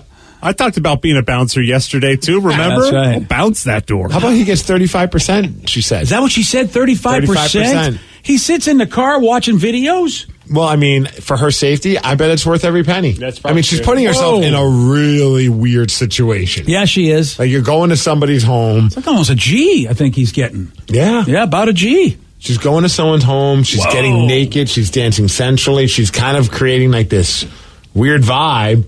Yeah, man. I don't blame her for having Joe, not our Joe, but a Joe that could do something out there. Yeah, like if Vicky ever came to me and was like, "Hey, Danny, I'm going to start doing this thing. Can you come be my security guard and I'll pay you $1,000 in?"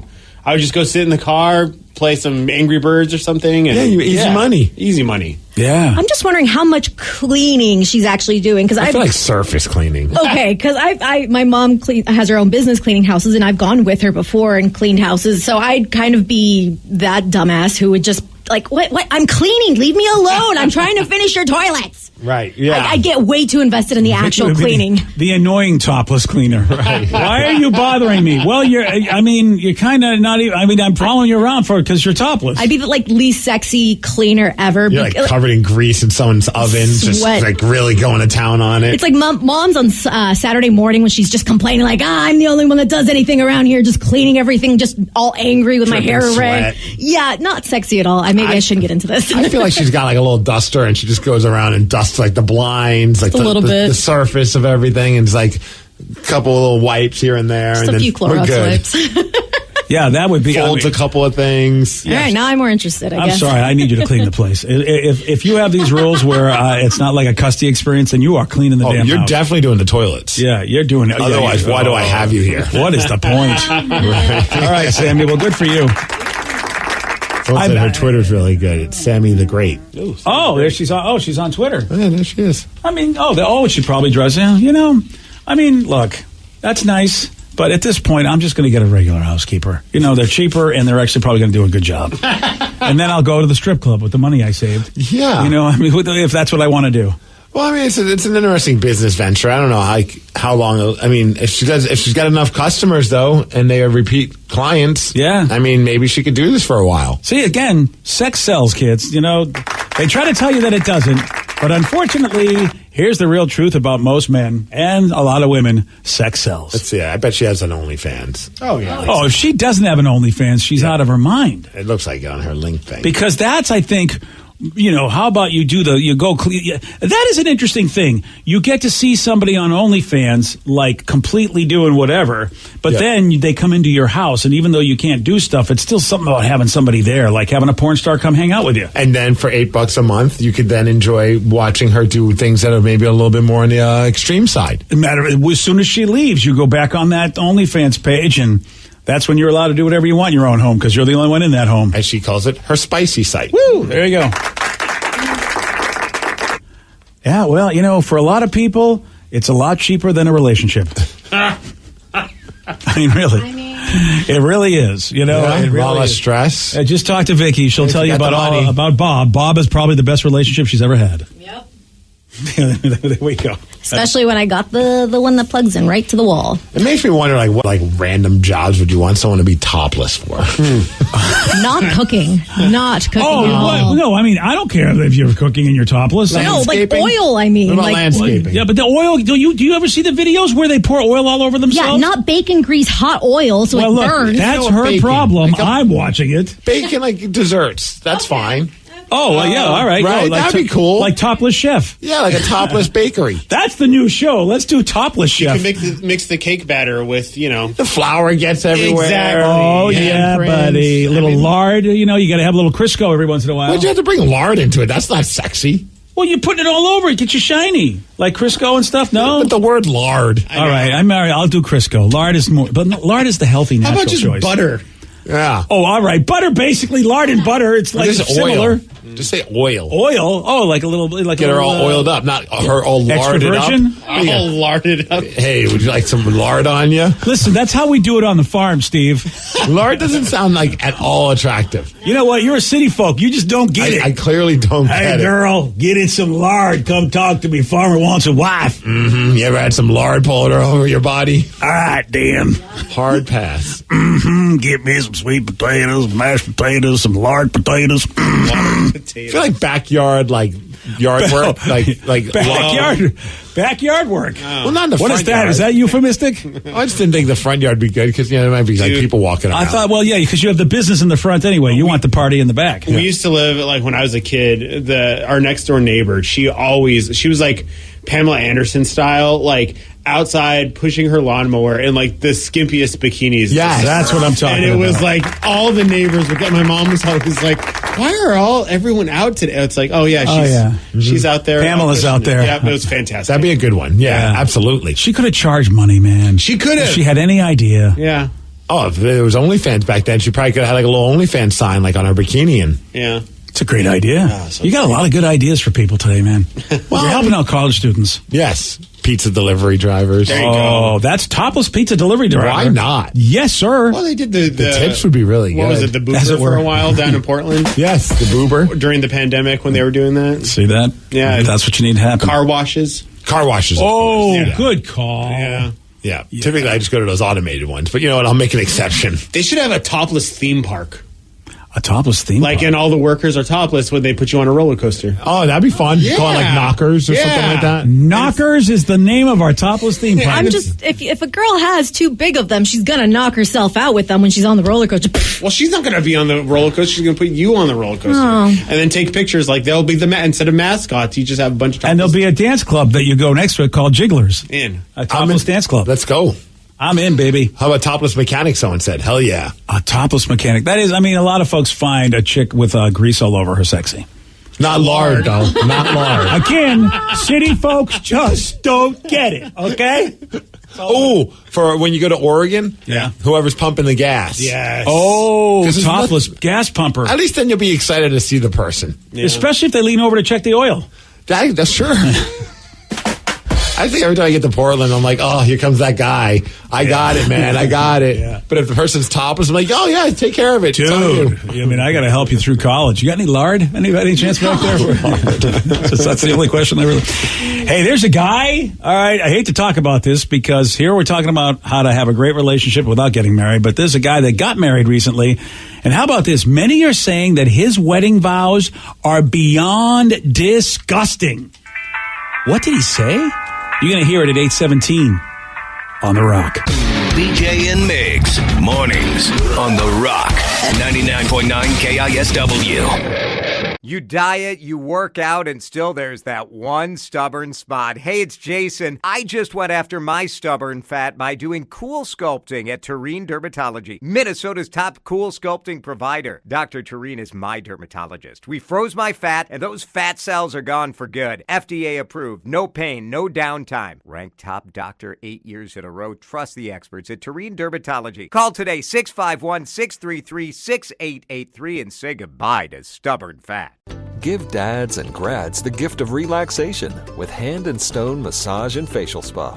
Dads and Grads Season Ticket to Relax offers $30 off a massage or facial gift card or $70 off a massage and facial gift package. With 8 Seattle area locations, it's easy to find the one nearest you or explore exclusive online gift card sales. Let Hand and Stone help dads and grads restore, relax, and reset. Restrictions apply. See spa for more details.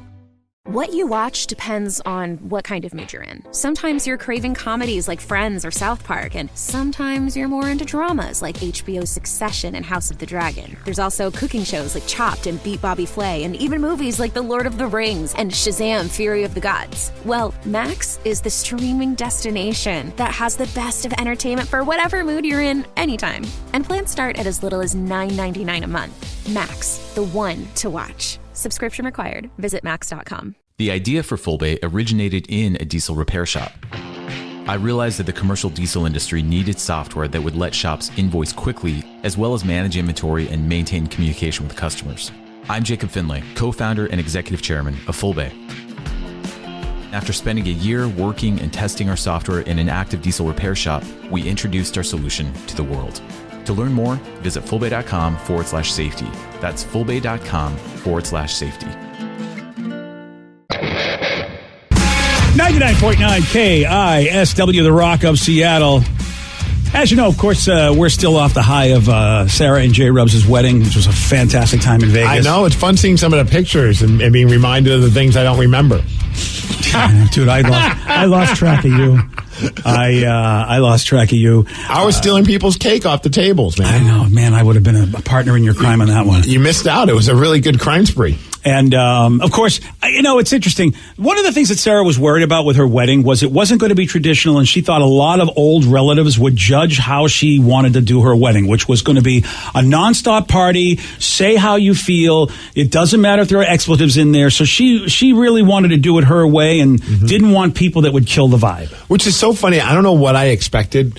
But we knew that going into it, so you had this oh my gosh, what are we about to watch? And I felt it had little elements that aren't traditional, but it didn't feel like it was oh my gosh, I can't believe what I'm witnessing. I thought it was a really in its own way a traditionally cool wedding, but with a romper that looked really nice, and then with WAP, but everyone was having fun, and I enjoyed the song, so I was there was a lot of love in the room. Oh, dude, lots of love in the room. Oozing love. Yeah, and for you to say that had to mean you knew there was a lot of love in the room. And oozing alcohol. Yeah. And even so, I worried about their vows. Their vows were really touching, even though, there's a couple of drop F-bombs here and there, but they were really, very touching. I was actually kind of taken aback, in a good way, by how emotional J. Rubs got. Yeah.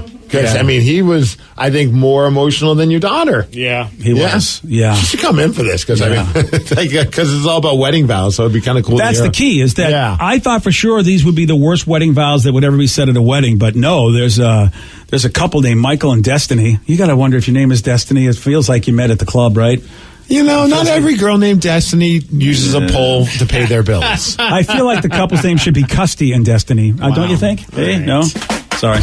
I mean, maybe she is. Maybe she does work at a dance. Wouldn't it be funny if she does work at a gentleman's club, but her stage name is like Mary? Yeah. Oh, like, that your name is Destiny. It was meant to be. That would be. I see what you did there. What did I do there? That's what destiny means. It's meant to be. Oh, I didn't know I even did that. It's your destiny, man. I can't talk to him. He was looking at me like, what? What did I do? Oh, yeah, that's pretty clever. I don't know what I did. He's about to start a fight with me. You're getting more and more like your father every day. What are you doing? Oh, you're saying I'm clever. Well, F that, I'm not. I see what you did there. I'm like, I didn't do anything. I just said something. Wow, look at that. You don't even know your own strength. Right? With great power comes great responsibility. So, I mean, Sarah, I have to say, I think we found someone that I thought the most shocking wedding vows I'd ever hear, Sarah, would be yours and your husband, Jay Rubbs' wedding vows. Yeah, I mean... I've known you. You're my daughter, so I've known you for years. I thought your vows would be... I will say there was a lot of things I wanted to include in my vows, but I decided not to. Would they, like, NC-17? Oh, yeah. Okay. I mean, how we met. I really thought he was going to be a one-night stand. Like, I wanted to have all of that, like, the real life, you know, in the vows, but I decided not to. I thought the ceremony will be quote-unquote classy, and then the reception's where we'll go devolve. Crazy. Yeah. Yes, exactly. Always leave them wanting more. That's important. Yeah. That's the one thing I teach you about show business. Leave them wanting more. Well, for the next wedding that she has? Well, you never know. She may be asked to do speeches because she's done it. Oh, you saw her maid of honor. Sarah did a speech for that one, that girl's wedding, and Sarah was just like she wouldn't get off the stage. No, I and wouldn't. she was trashed. I was. Yeah. But Jay Rubbs' vows, I did not think he was going to get so emotional. No. Dude, that set the tone. So many people were like, whoa. He couldn't even look at the crowd. He couldn't look at the crowd. He couldn't even look at me. He was really just telling them to the officiant. Like and he got so choked up so many times. He's a big working dude. Like, he's an electrician, good dude. Normally guys like that you don't expect. He's quiet. You don't expect him to get emotional. So when it happens, you're like, oh my God. Yeah. He's a great dude. Oh, it was so sweet. So I think that really set the tone too, him getting emotional. All of us were like, whoa, this guy really loves her. And the rest of us were like, how? But really, even I was like, wow, you're crying more than I am. Yeah, like, wow. Are you sure you want to do this?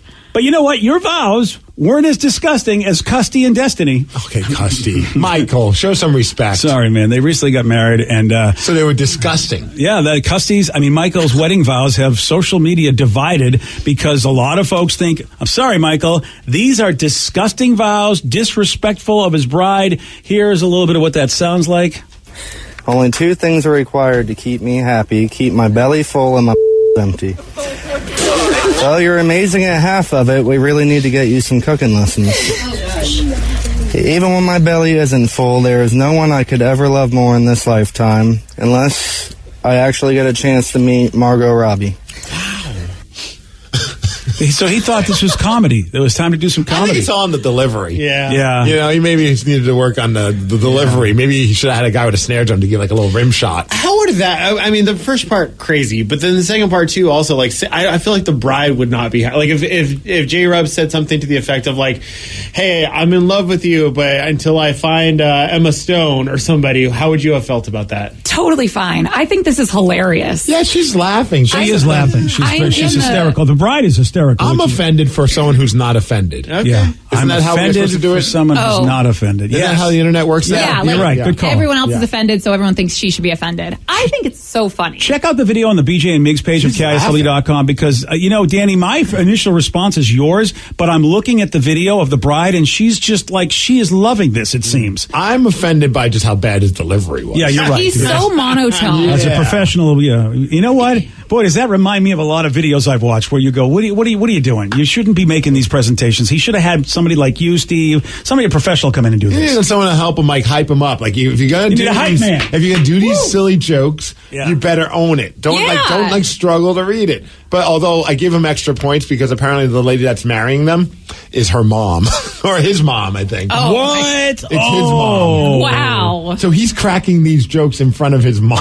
Oh yeah, especially about the one that's empty. She's the officiant of this wedding, and here she shows just how she feels about her son doing this. Nothing's better than the sound of and headboard slamming. Michael. Being that I am his mom, I will deal with him later. He is grounded. By all means. Wow. But everybody, I mean, it's funny that everybody knows him for this. I would be so fired up if I was at this wedding. I feel like this is so awkward. Everyone doesn't know what to do. Yeah. And his mom is the one having to hear this. Unless you know about Michael, but he's so monotone. Like, that's the problem. It's like he's a creeper serial killer with some of these things I think he's nervous. It's probably the truth. I'm not too bothered by this. I saw on the internet people are not happy about this. Yeah. People are thinking these are like huge red flags and like this is going to end up in divorce. And I'm like, I think it's hilarious. Like if J-Rub said that, oh my gosh. It's not knowing your funny. audience. Well, yeah, exactly. I don't, a lot of people. I would be didn't sound like surprised. I laughing. couldn't give those kind of vows. I Yeah. think my wife would not be very happy about that. But I know my wife would not be But very if happy I gave about that. vows like that to J-Rubs at my wedding, I feel like you guys would all roll your eyes and be like, of course she would. Yeah. See, J-Rub's doing it, I would be shocked. It would be like, why did he do that? He never does that. Yeah. I think this guy's probably a joker. The trouble is he's a monotone joker, and it's just like, dude, you need I do to... love that we're all bothered not by anything he said, just by how he The said delivery, yeah. The delivery is really bad. Like I said, he sounds like a creeper, but he just needed someone to fill in. Like maybe, I don't know, maybe get Craig Gass or somebody to come in and do it like Sam Kinison. I'm going to hire somebody to do my vows for me. I need somebody to cook. Ow! Something like that. That way it would have been a better delivery. Or you should have told the audience, like, that was a joke. Y'all are supposed to laugh now. Like, Yeah, right. That was supposed to be funny. Oh, no. Yeah, and this is why Steve Steve... props. That's why, A picture of Margot Robbie. Yeah. The headboard. The headboard, the boys are hanging. But he can buy like the ones that you put on like a truck. Yeah. That way it's not like actually offensive. Yeah, real life ones. So Destiny had to she did have to defend her custody, and when people were going online about this. Yes, I'm happy. Yes, I'm still married. Yes, I love my wedding. And there is nothing that I would have changed. I loved his vows. His vows showed a piece of his personality, which is the humor side. I have known him since 2010. We started dating in 2013. He was like this then. So I knew what I was getting myself into. Isn't that funny that she has to go on and defend him? Like, I don't know why you'd think you'd have to do that And in life. people are still commenting saying there's so many red flags, run, babe. Yeah, it's like shut the F up. Really? Like, you don't know the guy. Not at all. Or their relationship. Yeah, and she thought it was funny. She was laughing the whole time. He was saying the vows. Yeah, I remember that like in the early years of dating my wife. I remember like someone coming up to us like that. It was just like, I listened to this show. I can't believe you're with him. Oh. And I'm like looking at this person like, go F yourself. Like, seriously. I'm sorry, but I do listen to the show, and I still can't believe she's with you. I was like, you gotta be kidding. You're gonna come up and say that? Like, I mean, I know they maybe thought that would be funny or what, but I'm like, who are you to say like what someone like, that's what I mean. Like, read the room, baby. People are offended about this guy's vows when the person he said them to is not at all offended. Right. In fact, endeared by it. Yeah. Yeah, We all need to chill out. We've seen a lot We of all cases need to like chill that. out, damn it. Whoa. Okay, hey, Danny, can you find a way for the Kraken to win again? Steve has really got to have a win on his belt. He's starting to be like me. Damn it. Everyone needs to chill out. Honest to God, I am worried for Thursday. When did the Kraken play again? Thursday. Oh my God! It's the Mariners and the Kraken in the same day. You're gonna be pissed on Friday if it doesn't go your way, Dude, they both have to win. Oh my God! Oh, there'll be tables thrown. Oh, that's not good. Chairs will be broken. Wow! Yeah, This place will be a war zone. A war zone. All right. Well, let's talk about the good side of social media, can we? There is no good side to social media. Well, that's because you're not. You're on TikTok. Go on Twitter, where Elon Musk has saved the world. If you subscribe to it. Well, yeah. Plus, there's all these different colored check marks now. I have no idea what anything means anymore. There used to be one blue check mark. This was a good watch a man get Oh, confused. no. Old man confused and I'm yelling sorry, at the cloud. but does anybody? I had never seen a gold check mark before. What the hell does that even mean? I've seen them on all like the sports teams and Yeah. all like the big businesses. This is my first time seeing it. I think it means like you're legit, right? That's like you're Real you're legit. a big time. You're important. It means you're a professional. You're the Seahawks. and you paid. I don't think it means you paid. What, they're letting people just be gold because they're sports teams? What about us? We have the sport of being entertaining. Well, that's debatable. Yeah. Well, still, we're in that sport. That's why ours is still blue. Oh, man. Yeah. Do they have like a mauve check mark on Twitter? Would they have now it's gold, so do you have to get bronze, silver, gold? Like, what if you're like, the Blazers right now? Up until this very moment, I have put zero thought into the gold check mark. Yeah, other than being like, I think Seahawks. Okay, makes sense. You got a gold check mark because you're super important. Hey, well, look, I just moved on. I'm just saying, I've been watching Root Sports and been watching a couple of Blazers games, and I props to the announcers trying to make it look. Why are you watching Blazers games? Because I just think, let's see what's going on with the Root Sports guys and the Blazers games, and also because, dude, the Blazers are so bad that I love to hear how announcers try to still get people to be excited about the game they're watching, and they deserve a stalwart derby because, dude, the Blazers are down like by 100 points before they even get on the court every game, it seems. Jeez. Yeah, but so the Blazers would get a bronze check mark, in my opinion, or a brown check mark. Yeah, brown. Yeah, I'm surprised we all still have our blue ones because I thought they were going to get rid of them. They keep saying, I think it's gone like by April 15th or something like that. I think. Really, I'm gonna lose my blue. I think I saw something. Unless we F pay. that Elon Musk. Well, and I've seen that now on Instagram and Facebook. What, They're they're doing it those too? ones too. You have to pay for them. I got to pay for my blue? Yeah. Don't they know that's my entire wrestling gimmick is bragging about being verified? They need to really it's super check it douchey to do that. Yeah, I'm not going to have to. I can't be paying. I'm just going to have to charge the promotions more money if Exactly. I do that. There you go. Yeah. Have that's the way them to do pay it. for it. Yeah. Can I pay for mine too? Yeah. All right. Well, Twitter, in spite of confusing me and charging money to be verified, they did actually do a nice thing where they shared this wild story about how ChatGPT, which is the AI, actually saved this guy's dog's life. The guy has a dog. I like that you're trying to credit Twitter for this. It was a guy who just went on Twitter and shared a story. I am crediting Twitter. I'm trying to show that social media isn't all that bad, but you got to go on Twitter for it. All right, listen, it's a stretch, I agree. It was a massive stretch, but go on. Anyway, Twitter, of course, the best social media out there. I just want my blue mark, so. Dog was anemic. That means what? Bad blood, no iron in the blood, I think. And because of that, the vet diagnosed her with a tick-borne illness. And the treatment did not help. The treatment didn't do a damn thing. And so the advice from the vet was like, well, let's just see what happens. Wait and see. We'll see what goes on. Instead, the dog's owner entered the dog's blood results into ChatGPT, which said it might be something called IMHA, immune-medicated hemolytic anemia. So how about ChatGPT that has access? This one has like the medical ChatGPT. You go, here's what I got going on, and it can spit out a diagnosis for you that might be real. I don't think there's like a special section of GBT, like the medical section. I think they just put it into the program like that Danny has, and you just... And it can do medical stuff like that. I mean... I don't understand how the ChatGPT is as good as and quick as it is already. So I would imagine why not? Like it could go through stuff and it goes through all. That's insane. It was right, by the way. Even crazier. Spoiler alert: it was right. The vet ran more tests and said, "Damn, ChatGPT's right. The dog's got anemia, and they got the dog on the right treatment plan, and she's on her way to a full recovery." I will say this: there are people I know, Steve, that scour the internet to try to find out what's wrong with them because sometimes like WebMD is like a popular website for a reason.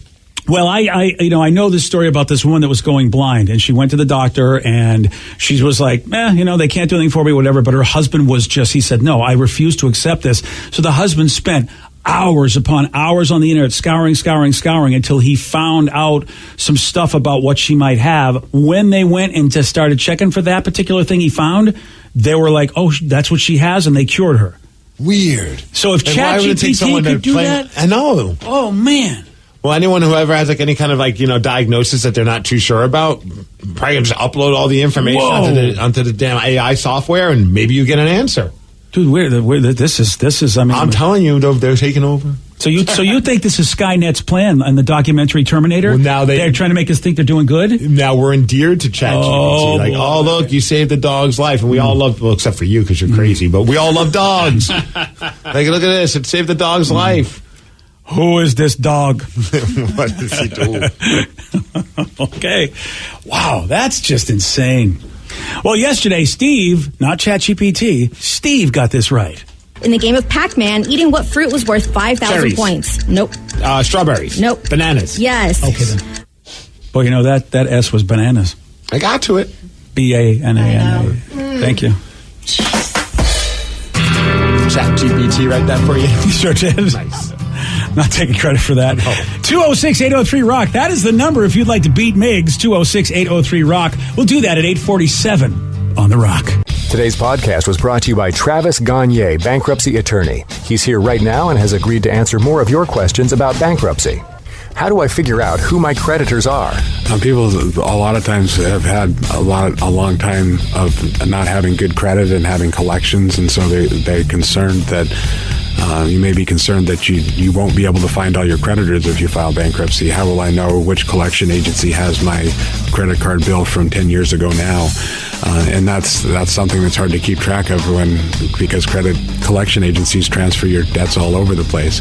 But we will pull all your credit bureaus, and by getting all three of your credit bureaus, we'll be able to tell who has your credit and debt now, which collection agencies have had it in the past, and we'll make sure that we file all your creditors when we file your bankruptcy so that nothing slips through the cracks. Thanks, Travis. If you have more questions about bankruptcy, you can reach out to Travis anytime at ChooseTheRightChapter.com. That's ChooseTheRightChapter.com. Thanks for listening.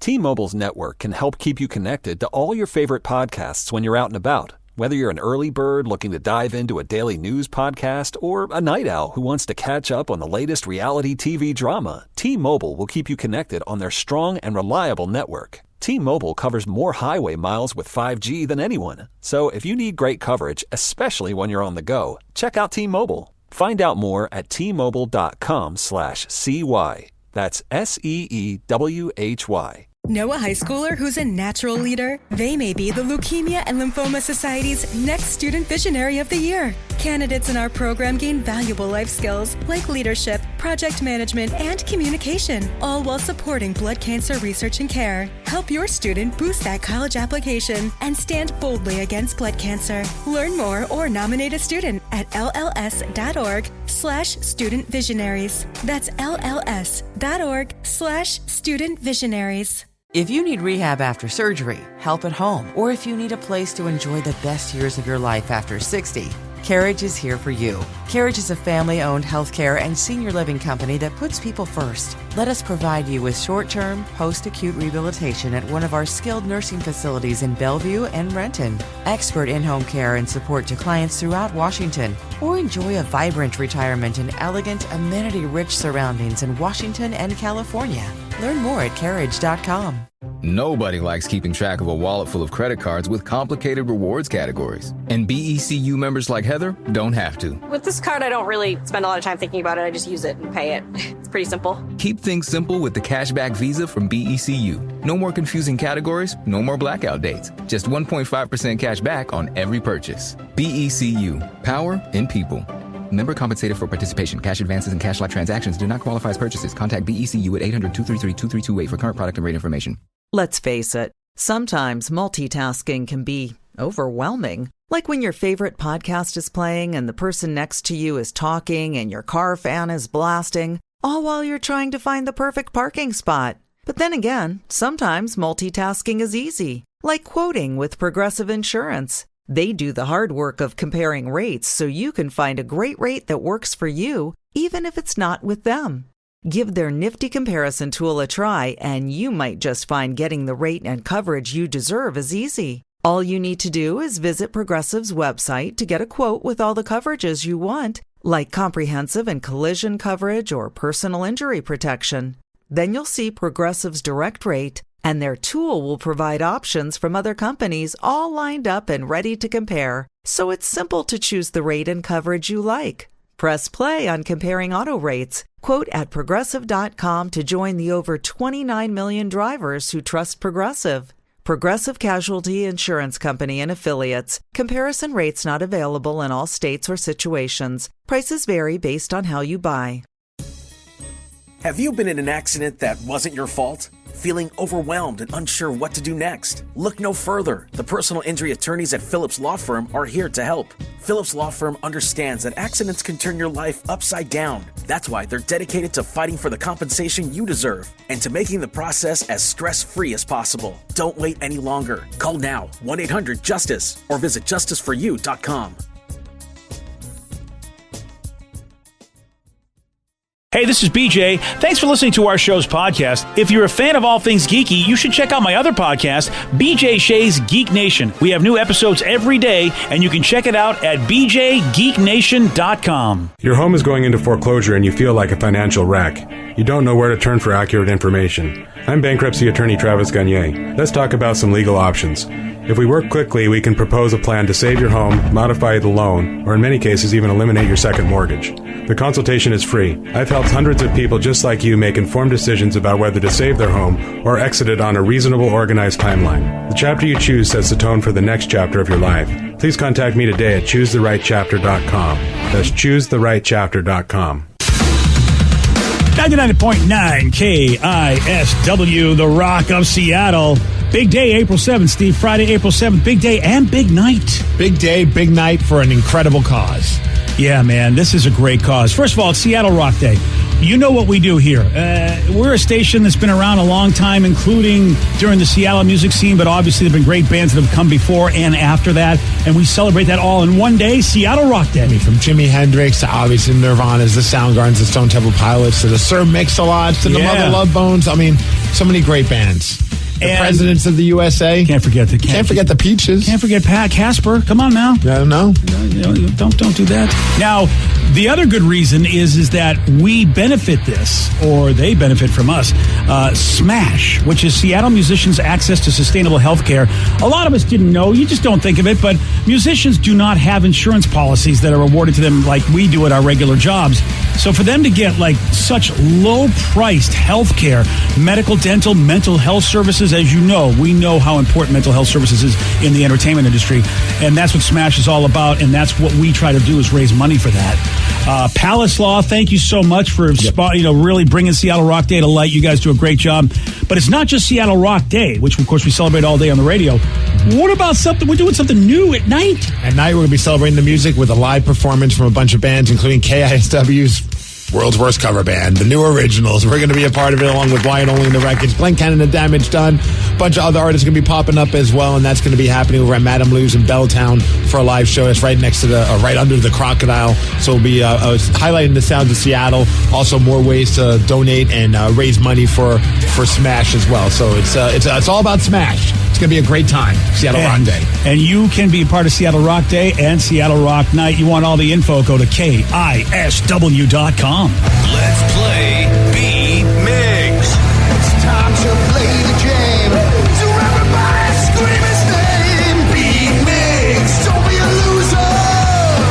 Whoa. Beat Migs. You're a loser. Happy Tuesday, everybody. Happy Tuesday. Thanks, man. It looks like another sunny, awesome, whoa. Hell yeah. And a bunch of weirdness today, and I'm here for it. Thank you. It just feels weird. Thank you for looking at me and basically knowing it's my day. Yep. I'm blaming it all on you. But let's move on. We have Brandon from Bonnie Lake. Brandon, are you there? I am here. Awesome. Steve, get out of here. Goodbye. Get out! For those playing at home. Dan's a little slow on the switch over there. Are you sleeping over there, Dan? No, I was waiting for you, sir. Oh, sure you were. I was waiting for you. I'm going to go back to it's a weird day today. It's a very weird day. Dan's yes. not paying attention. He's probably looking at porn. 100%, yeah. But for those playing at home, if you don't know how to play, Brandon has 60 seconds to answer 10 questions. You can pass all you want, but you do only get 3 guesses per question. Are you ready? I'm ready. Do it, Brandon. What element did Pierre and Marie Curie discover in 1898? Oh, boy. Pass. Peter Marshall was the host to what game show for 15 years? Pass. The Venza is an SUV made by what car manufacturer? Suzuki. No. VW. Nope. Ford. No. That's a good question, Vic. A book about your life written by someone else has what name? Autobiography. What was that? Autobiography. No. Biography. Yes. Good job. Which U.S. state is home to the Olympic National Park? Washington. Yes. Good job. Which age followed the Bronze Age? 31. No. Pass. Someone referred to as a Kiwi comes from what country? New Zealand. Yes. What is the sandwich shop Subway's famous 2-word slogan? Eat fresh. Yes. Meat from a calf is called what? Venza. Vienna. That's right. It is an SUV when you're having meat from a calf. Venza. You're having a Venza. Oh, yeah. I will have that, please. May I have a little bit more of that Venza? Thank you. Pinkies up, everybody. Look who it is. Oui. Oh, speaking of pinkies up, here, look who it is. Mr. Etiquette himself. Thank you. I am the man who teaches etiquette here. All right, Steve. Are you ready? Let's go. Ah, yes. What element did Pierre and Mary Curie discover in 1898? Gold. No. Go. 1988. 1898. Oh, diamond. No. Silver. No. Okay, Peter Marshall was the host to what game show for 15 years? Marshall. Deal or no deal? No. Price is Right? No. Jeopardy? No. Sacrilege. The Venza is an SUV made by what car manufacturer? The Venza? Mm-hmm. I don't even know. Toyota? What was that? Toyota? Yes. Yes, good job. Thank you. A book about your life written by someone else has what name? A biography. Yes. Which U.S. state is home to Olympic National Park? Wyoming. No. Washington. Yes. Jeez, oh boy, I would be so mad at you. Which age followed the Bronze Age? The Silver Age. No. Which age followed the Bronze Age? The Golden Age. No. The Classic Age. No. Oh, that one referred to as a kiwi comes from what country? Australia. No. New Zealand. Yes. There you go. What is the sandwich shop Subway's famous 2-word slogan? Eat fresh. Yes. Nice effort. 2, 3, 4, 5. Correct. With that, it is a win. 5-4. Oh, Brandon. All right, well, nice try, buddy. That New Zealand one came completely out of left field. I can't believe I got that right. Yeah. If only you gotten one more right, you would have tied. Yeah, well, good game, though, buddy. You calling again. That was a close game. I'm the best. I'm the best. That's debatable, but all right. Swag. Does anybody know the element that Pierre and Mary Curie discovered in God, 1898? I should know this, and I don't know. Radium. They say that her journals are still, like, you can't go near them because they're still radioactive. Ooh. Huh. I learned part of that from Big Bang Theory. Oh, really? Hey, you know what? I love that you learn everything from TV shows. Yeah, TV shows and memes. Well, where else are we going to learn stuff from? Yeah, I know, you're right. School or books? Libraries. Yeah, there's nothing. And there's the whole thing There's about the nothing out Radium there to Girls. teach you. That's a TV show and whatever.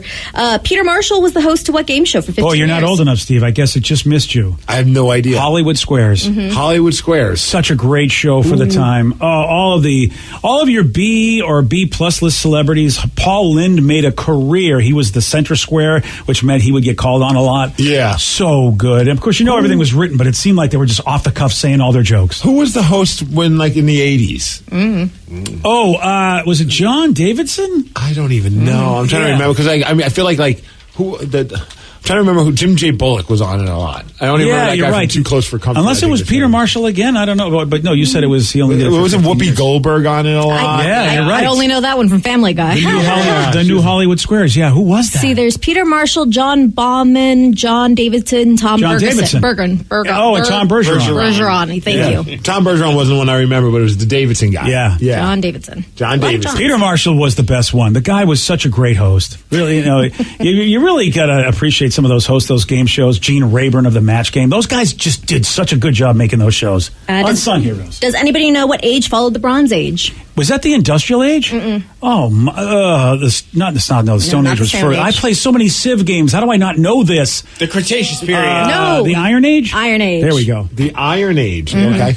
And then there was one that you didn't get to that Brandon here just kept spouting off different things like the Venza, but meat from a calf is called what?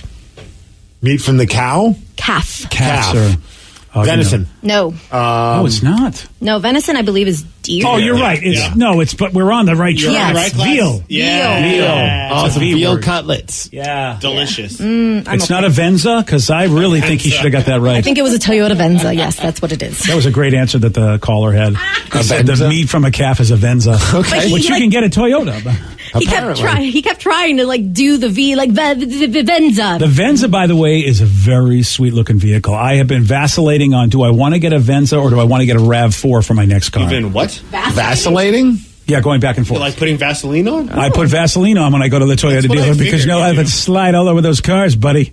Oh, so that's the car that you've been eyeing, huh? I mean, it's a sportier looking car, but there's less room than in a RAV4, and it's also more expensive. So, Venza's a sweet looking vehicle, though. I've never even heard of the Venza. Yeah, they're you know cool what? Looking though. If you go to any car site and you go deep on all the cars they offer, there are cars I've never heard of. You'd be like, you make what is it? I don't even know what that is. Like there's times where I drive my car off because I bought it at my own Mazda, even though I have a Jeep, it was a used car. But I go there to get the oil changes and in Puyallup, and sometimes I'll just like after I drop it off to get the oil change, I'll just kind of like walk through the lot.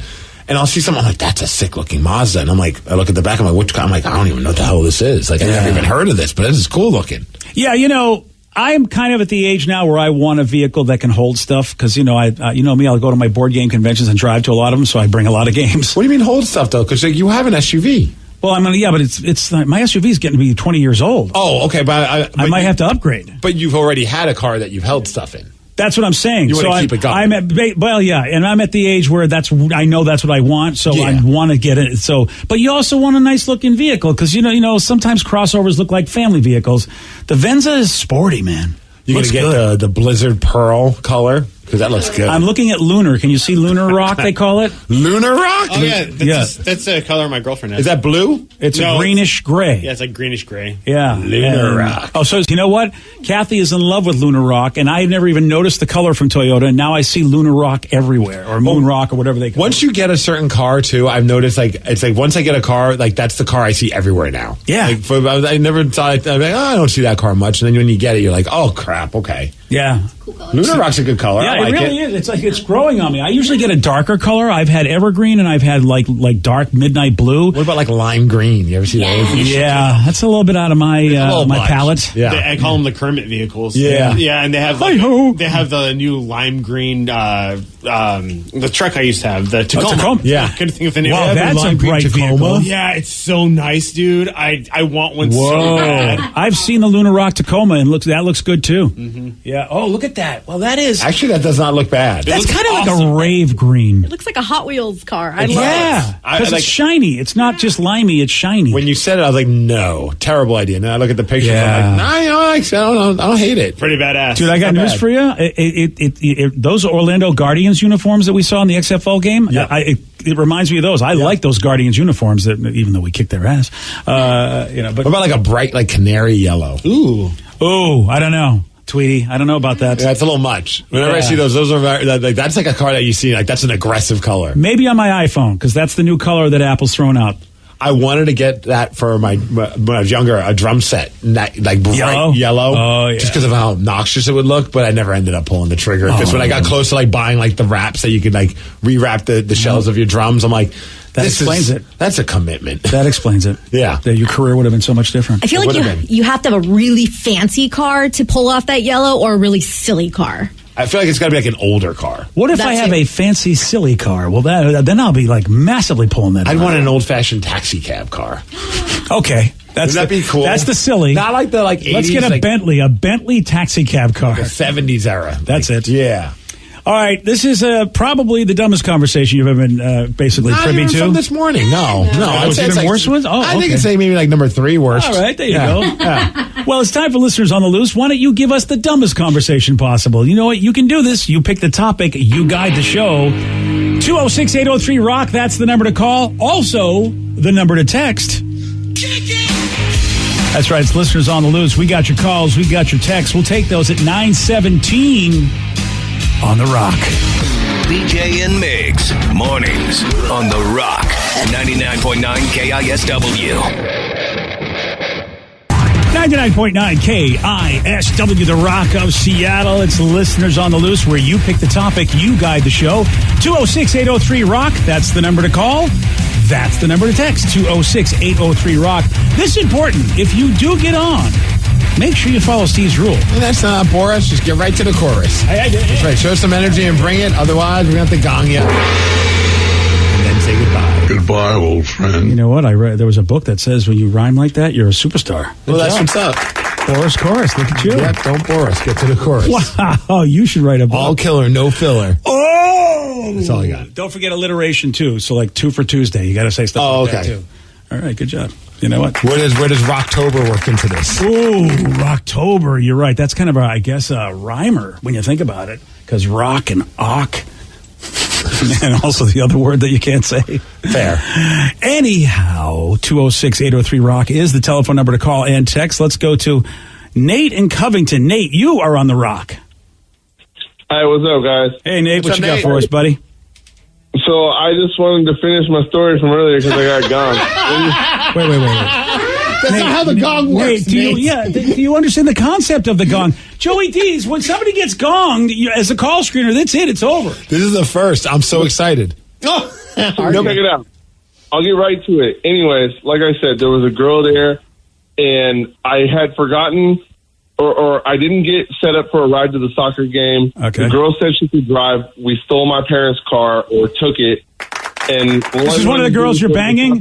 Because you established you banged a lot of girls in Longview as you were running the streets. Right, was this one of the bangies or bangers? Let's just say a friend. Okay, so the answer is yes. All right. So the girl you're banging wants to help you steal your car so you can get to your soccer game. That was all I wanted to do. And then when I got home, I got grounded for the entire summer because my stepdad... The whole summer. Yeah. Okay, Nate, I'm proud of you, man. You got gonged. You said, you know what? I have a good story. It's a good story. Maybe it didn't start off on the best foot, but I'm calling back and I'm going to redeem myself. But I will also put out there that the topic was, I can't believe I got in trouble for blank. Right. Which at that point, that seems like you stole your parents' car. Yeah. I'm pretty sure you're going to get in trouble for If you heard him, he also said took it. I think some view it as stealing. He took it as borrowing. Nate, all I wanted to do was go to my soccer game. I understand. All I wanted was a Pepsi. Have you heard the phrase "ends justifies the means"? That's the problem. We know what your ends were. We just feel like the means might not have been justifiable. Did you have a driver's license when you took the car? No, he didn't. No, we were 14. Okay, well that could be why you got in trouble. Nate, Nate, I was going to say, did you learn any lessons from the things you've done in life? But then you're calling saying you can't believe you got in trouble as a 14-year-old stealing a car just to go to. Nate. Yeah, I see. And when Steve loves you, that means that's not a good sign either. He loves you because you're out of your mind. I do love crazy. I am 43 now, and I have learned a lot of lessons from the things I've done. Do you have any children? I have 2 children, 14 and 12. Oh my! So you know. So Nate, here's the deal. Who better? He's on to everything. No, you don't understand. The apples don't fall too far from the tree. Have they been difficult for you? Yeah, one of them's got to be. No, I have absolutely beautiful children and 2 homebodies. I have one who's in select softball and one who is working on her art, and her favorite class is Japanese at high school. So they take after mom, is what you're saying.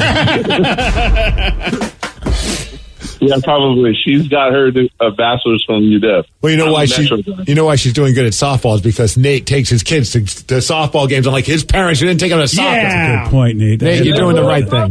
Dude. All right, Nate. I hope your children don't become you as a teenager, so that you'll have a good life. That's all I hope for you, brother. Well, like you said, the apple doesn't fall far from the tree. That's right. If your kid all of a sudden wants to go to Longview to run the streets, and you know what that means, Nate, you got to be careful, buddy. Well, if anything, my mom doesn't live in Longview no more. There's no more attachments to that town. All right, there you go. Oh man, that's unfortunate. Yeah. The Longview lost a player. Well, I think Nate also just taught his kid a valuable lesson. If at first you don't succeed, you call back and try again. Yeah. He did. And you know what? And actually, that was he did a good job the second time around. Yeah, he has no time to quit, man. Do we give Joey D's credit for somehow say, or do we still get mad at Joey D's for? You know what? If we could redeem Nate, we can redeem Joe. Yeah. Joe, Call great screener job. Joe. Nice go. Nice go. It's all about second chances. That's what it's Never all give about. up. Never I think that's what John Cena said. Is that what John? Or was it him or was it Buzz Lightyear? One of those guys. Okay. Reach for the sky. 206-803-ROCK. That's the number to call. That's the number to text. It's listeners on the loose. Let's go to our old buddy Jerry Trash. Oh, Joe, you're Another crushing it. fantastic You're crushing it, Joe. caller that Joey has screened is Jerry. Jerry, what life-altering message do you have for us today, sir? So, yesterday you started the show with a TikTok episode in which husband. I love. Thank you, Jerry. Thank you for recapping the show that we did. Thank you. Yes. Well, someone might not be knowing what he's doing a great husband job. and wife had a craving for Fruit Loops and warm milk. Yes. Now Yeah. I have a life hack to keep the milk cold and the cereal crunchy. Oh, all right. This is now Steve and Danny are terrorists because they think that warm milk is fine. Vicky and I are the only normal ones in the cereal world. As long as the cereal's crunchy, I don't care. If it's crunchy cereal for cold milk, the milk should stay cold throughout the whole time. Yeah, how do we do that? Because as you know, Jerry, my entire childhood was ruined when that milk turned warm and then eventually the cereal turned soggy. Fill the bowl halfway with milk and freeze it. Oh, so before I do anything, a frozen... Yeah, the day prior, you put a half What do you think is going to happen? bowl of milk in the freezer. Well, yeah, you're a guy who sits on your clothes the day before. I'm not thinking about breakfast the night before. I'm thinking about breakfast when I get up. Man. And sometimes, I like cereal as a snack, or sometimes I have it for dinner if I don't want to cook. That's why you always keep a frozen bowl, is what he's saying. Keep it in there all the time. I actually kind of like this hack from Jerry. Yeah. But then you got to wait for it to thaw You out. might have Hold on. 2 or 3 bowls, and you put 2 or 3 bowls in the freezer. Jerry, I think you smoked 2 or 3 bowls before you called in. Now, here's the thing. Vicky, Jerry's going to tell us why you fill it halfway with frozen milk, and then, Jerry, you put regular milk in the rest of it along with the cereal.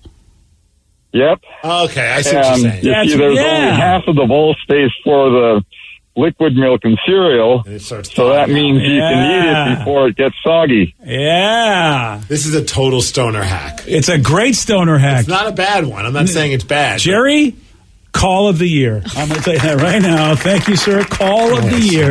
It's not even April yet. So I'm saying we're giving him the blue ribbon right now, baby. I honestly thought when he said he had a cereal eating hack, I thought he was going to talk about the fancy cereal bowl you can buy that separates your cereal and milk, and you just put your cereal in there as you spoon it in. Oh, like you ease it in there. Yeah, isn't that interesting? I thought that's what he was going to say. I'm like, that's easier. So take that cereal bowl and the half that just has the milk, half of that area, put frozen, freeze it up. It looks like a water slide. Yeah, it does. You could do You it for... scoop it down and it slides into the milk. It looks like a kind of dish for people who don't like their food to mix. Perfect for Steve. Yes. It looks like something my father would buy because he's like, look at this brilliant thing. And my mom would be like, what are you wasting your money on? I'm on your father's side on this one. Yeah. I like it. It's a good hack. I will waste my money on We gotta go. So we get the hat. We get the divided cereal bowl. Fill it up half and freeze it. Oh my god! I'm just gonna buy one of those freezers. When's the last just to time have you had bowls. cereal? Well, it's because I didn't have this hack. I love cereal, but it always gets rotten. Oh, so it gets rotten. How long are you eating this thing for that it goes rotten? You know what? I got a whole new love for cereal because you guys see that place at the Miracle Mile in Vegas, the Cereal Killer store? Yeah. I did not. Oh, dude, they make shakes and everything out of your favorite cereals. Okay, that's pretty cool. It's a great looking. So all of a sudden, I'm back. I'm back, cereal. You're back to cereal? Well, now that I can freeze it, hack it, get that bowl. I like cereal on top of my donuts. It's not a bad idea. That's actually pretty good. That's a voodoo style. Donut style, yeah. Yeah. See, all of a sudden you're all back. Don't you look at me like that, Danny. I'm not back. See, it's sweet. He doesn't like sweet stuff. Yeah. Yeah, that's his problem. I'd take a peanut butter and jelly sandwich for breakfast over cereal any day. I'd take anything over cereal. Waffles. Okay, don't applaud that. Steak. No. Pizza. You know what? You can take a swift get the F out of this room is what you can take.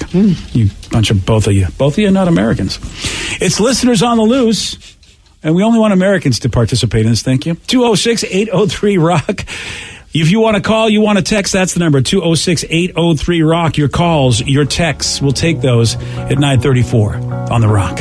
BJ and Migs, mornings on The Rock, 99.9 KISW. You diet, you work out, and still there's that one stubborn spot. Hey, it's Jason. I just went after my stubborn fat by doing cool sculpting at Tureen Dermatology, Minnesota's top cool sculpting provider. Dr. Tureen is my dermatologist. We froze my fat, and those fat cells are gone for good. FDA approved. No pain, no downtime. Ranked top doctor 8 years in a row. Trust the experts at Tureen Dermatology. Call today, 651-633-6883, and say goodbye to stubborn fat. Give dads and grads the gift of relaxation with Hand and Stone Massage and Facial Spa. Dads and Grads Season Ticket to Relax offers $30 off a massage or facial gift card or $70 off a massage and facial gift package. With 8 Seattle area locations, it's easy to find the one nearest you or explore exclusive online gift card sales. Let Hand and Stone help dads and grads restore, relax, and reset. Restrictions apply. See spa for more details. What you watch depends on what kind of mood you're in. Sometimes you're craving comedies like Friends or South Park, and sometimes you're more into dramas like HBO's Succession and House of the Dragon. There's also cooking shows like Chopped and Beat Bobby Flay, and even movies like The Lord of the Rings and Shazam! Fury of the Gods. Well, Max is the streaming destination that has the best of entertainment for whatever mood you're in anytime. And plans start at as little as $9.99 a month. Max, the one to watch. Subscription required. Visit max.com. Want to get your beauty brand in front of Sephora, Ulta, Macy's, Target, Nordstrom, and more? Exhibit at Cosmoprof North America, the leading B2B beauty trade show, July 11th through 13th in Las Vegas. Visit CosmoProfNorthAmerica.com to learn how you can be part of this event's 20th edition. CosmoProfNorthAmerica.com. 99.9 KISW, The Rock of Seattle. It's listeners on the loose. You pick the topic. You guide the show. 206-803-ROCK. That's the number to call. That's the number to text. Andrew in Sumner, you are on The Rock. Good morning, BJ. What's up, Andrew? What you got for us, buddy? So earlier you guys were talking about ridiculous things you got in trouble for that you don't think you should have. All right. What about you? What happened to you? You're like, no, this should not have happened. I was, and I'm saying these words specifically, arrested for making a right-hand turn.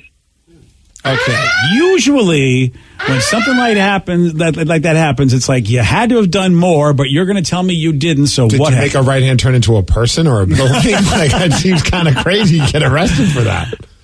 And I was taken to jail on a Friday night, and I didn't get released until Monday afternoon. All right. No. Now, Andrew, all for a right-hand turn. Yeah. I feel like you're burying the lead of this story. I don't think so. I think he's being truthful. So what happened is I get ready to pick apart your story. What happened?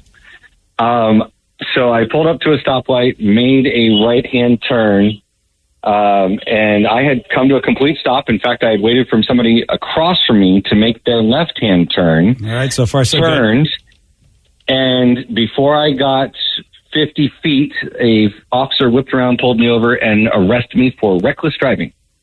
So I never got out of first gear.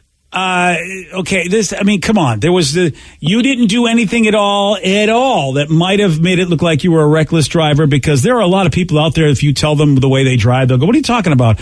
Like the weavers that go in and out of the freeway the way they do, and they'll tell you, what's wrong with that? I have space. And it's like, no, dude, you cannot change lanes as quickly as you do. So you didn't, because that sounds ridiculous. It sounds like you get a ticket, warning. Jail is crazy. I mean, you can't, how would you go to jail for reckless driving? The officer, while I was sitting in the back of his car, another officer pulled up, and they were talking for a moment, and I overheard the officer who was arresting me say, I can't find anything to do tonight, and so I found something. Really? Yes. Wow. And you gave him no lip. You're like, he didn't do anything at all. He just decided Nope, he was... Whoa. I had a friend with me, too, who can corroborate this entire story. So then, if I didn't do anything. If that's the case, how do you not have them in big trouble for this? That's what I don't understand. I was like 22. I was young. I was scared. All I wanted to do was get out of jail. Ah, wow. Did you? And you spent, so you said Friday, Saturday, Sunday, got out Monday. Yep. Damn, dude. Wow. And I bet you use your blinker now all the time now, huh? I was dumb for a while, but yeah. Oh, he didn't have his blinker on? Oh, I don't know. I was just joking. Did you? Yeah, did you? I had my blinker on, but I did other dumb things later. But yeah, I drive a lot safer now. Well, yeah, you're a hardened criminal now. Okay, so I'm going to go around the room, because he just said he's done other things, dumb things later in his life. I'm assuming he's driving. Do you believe we have got the entire story? Yes. Minus he ran over an old lady. Yeah, but other than that, yes. Vicky, do you believe we've got the entire story? I feel like he doesn't sound like he's lying. Usually they have like a tone to them, like almost like, I cannot believe it, when they're lying. I can tell you what time it was and what intersection it was as well. Like, I remember everything. Yeah. Well, I'm not saying. And usually, like those as you talk to them more, stuff will come out that eventually makes you go, "Wait a second, we haven't gotten that yet." See, we don't have the time to interrogate you the way the cops do, but we bring you in a room, good cop, bad cop style. Then we make you sit and sweat. We wouldn't feed you, and then eventually, like Steve said, we get the info out of you. As long as we get fed. Yeah. Oh, well, we're going to get fed. He's not going to get fed. Andrew, yeah, I mean, he's pack going a lunch. In order for the interrogation to work, we got to get the shiny light. We got to get the whole thing, and then we'll get the truth. So you guys believe him. Well, I don't know what else to do. I'm cynical. I just it's such an extreme situation. No, I can see like something maybe he said that would rub somebody the wrong way. Yeah. But what if he did happen to be dealing with the biggest tool of a person that arrested him? There are bad apples. Yeah. There are bad apples in the bunch. So and if that's the case, I apologize. Rotted apple deeply. right there.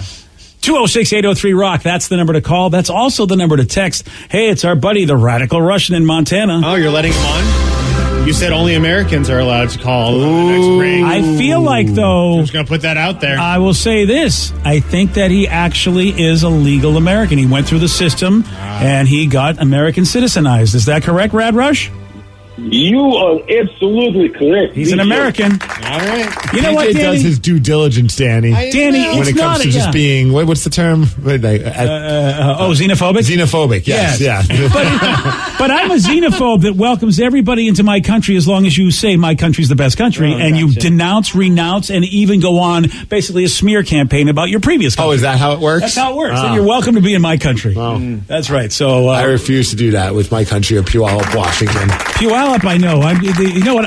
They don't want to, secede, but I would like them to secede. Oh, we're trying. Yeah. We want to be as far away from you as possible. You know what? Get it done, brother. All right, so Rad Rush, what can we do for you, sir, from the great state of Montana? Listening on the Odyssey app. AUDACY, Odyssey.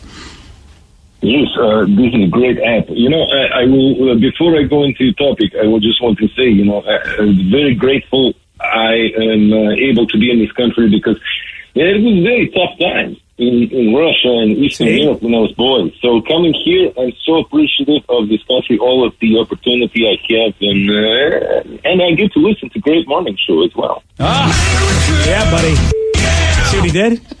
He came to this country, badmouthed his previous country. Stroked our egos. He's American. Yep. He's American for me, baby. My children do not salute Russian flag. My children do, the Pledge of Allegiance every morning at school. All right, hold on, Radical Russian. Who are they rooting for in Rocky IV, though? Is it Drago or is it Rocky?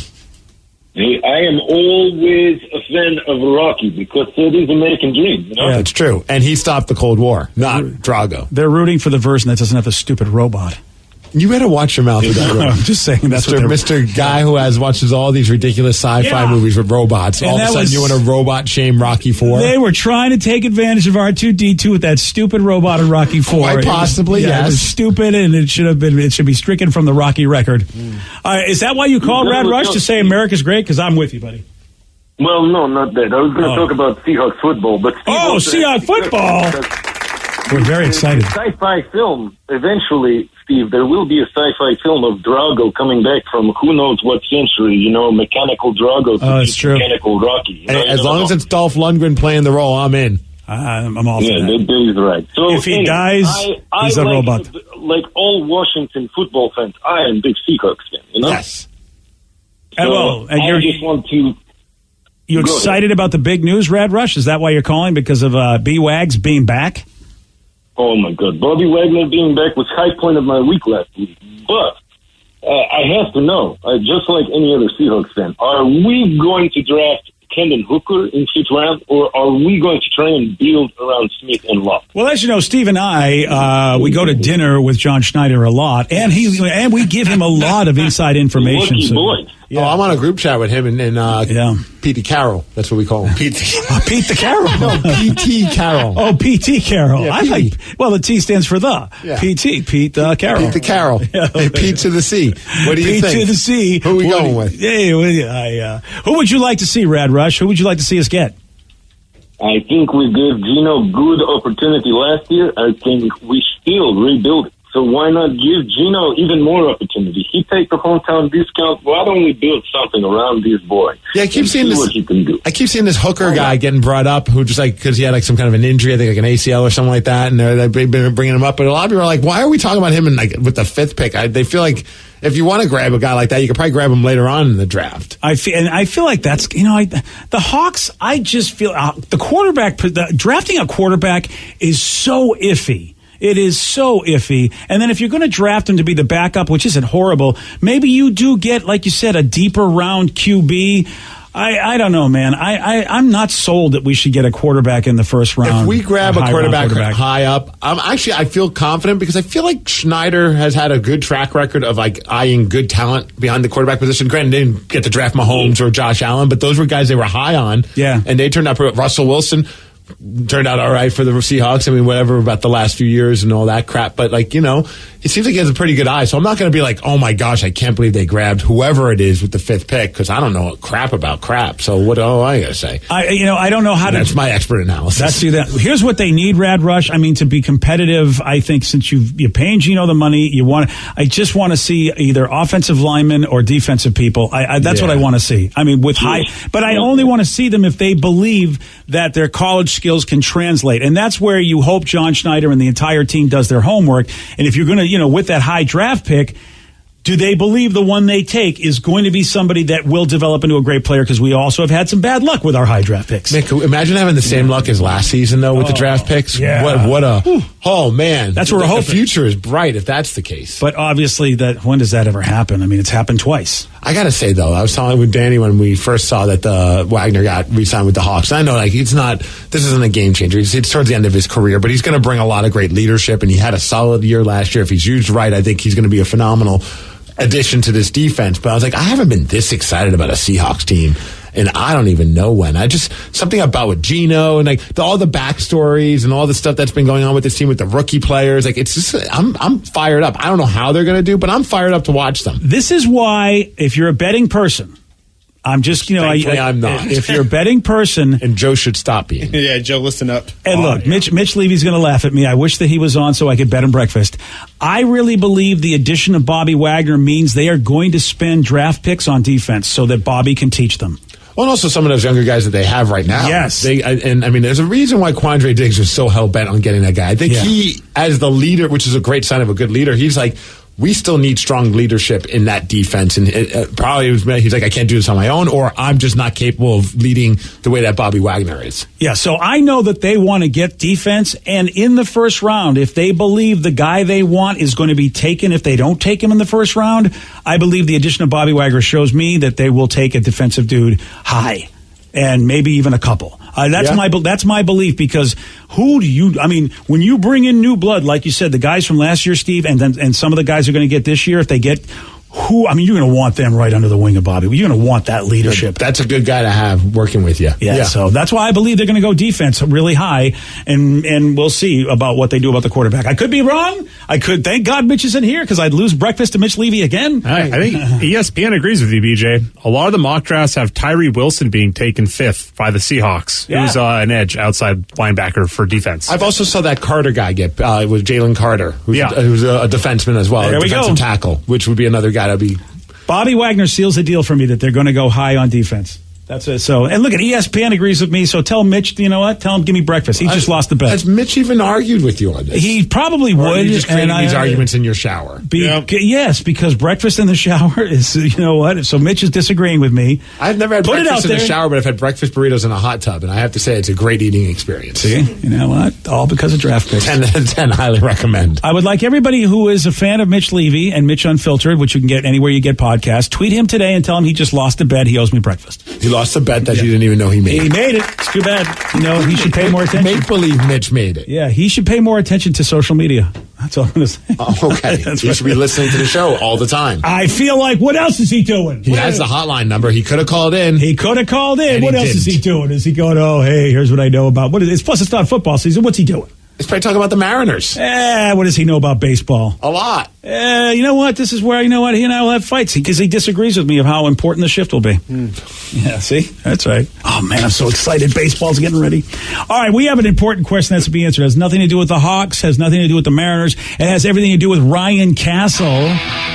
What do Ryan Castle and Keanu Reeves have in common? I'm going to tell you at 9:51 on The Rock. BJ and Migs, mornings on The Rock, 99.9 KISW.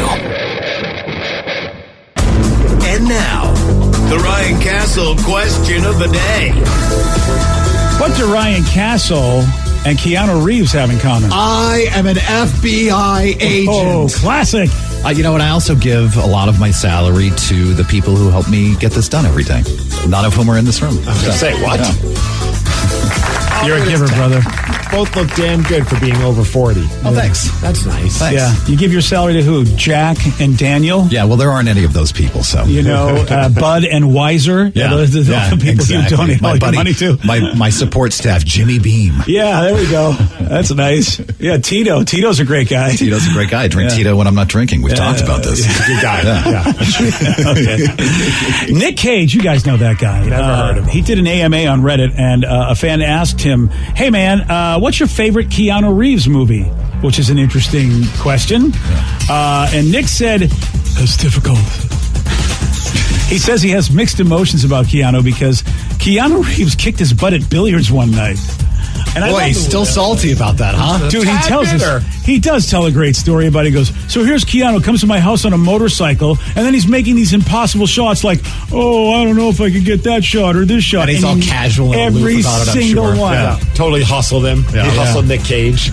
Eventually, he did cave and said, sure, I do like some of his early stuff like Bill and Ted. And he thought River's Edge was good. I am hearing that John Wick 4 is the best out of the franchise. It's like a 90-something% by critics and fans. You're going to kill some people in that. I think there might be some people that'll die. All right. Yeah. That's why you don't mess with a man's dog. I was going to say, did he have another dog? Did he get a puppy or something? Yeah, he probably does have like a little puppy. Ryan Castle, he's got 12 little puppies called a 12-pack. That's next. BJ and Migs, mornings on The Rock, 99.9 KISW. Today's podcast was brought to you by Travis Gagne, bankruptcy attorney. Here's another question from a listener. Can I leave things off of a bankruptcy, like my car? You have to list all of your assets and creditors when you file bankruptcy. So you would have to tell the court and the trustee that you have the car or that you have a car loan. You could say that I want to keep my car and continue to make my payments on the car. But the court will need to know that you have a car and that you may have a payment on the car. So by leaving it off the bankruptcy, if you mean that you cannot disclose it to the court, the answer to that is no, you must disclose it. However, that does not mean that you'll lose those assets. You'll be able to keep things like a car and a house in almost all cases, but you must disclose them to the court. But you'll need to continue to make payments on a house or a car that you intend to keep. Thanks, Travis. If you have more questions about bankruptcy, you can reach out to Travis anytime at choosetherightchapter.com. That's choosetherightchapter.com. Thanks for listening.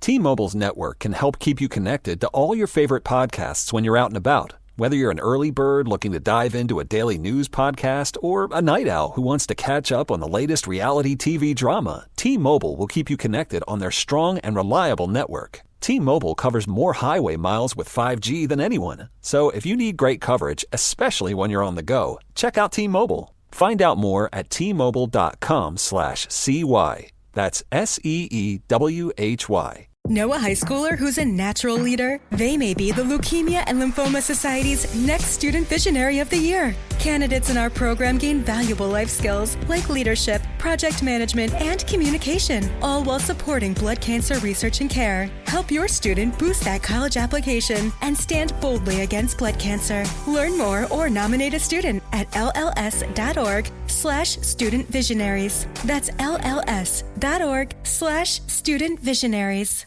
If you need rehab after surgery, help at home, or if you need a place to enjoy the best years of your life after 60, Carriage is here for you. Carriage is a family-owned healthcare and senior living company that puts people first. Let us provide you with short-term, post-acute rehabilitation at one of our skilled nursing facilities in Bellevue and Renton. Expert in-home care and support to clients throughout Washington. Or enjoy a vibrant retirement in elegant, amenity-rich surroundings in Washington and California.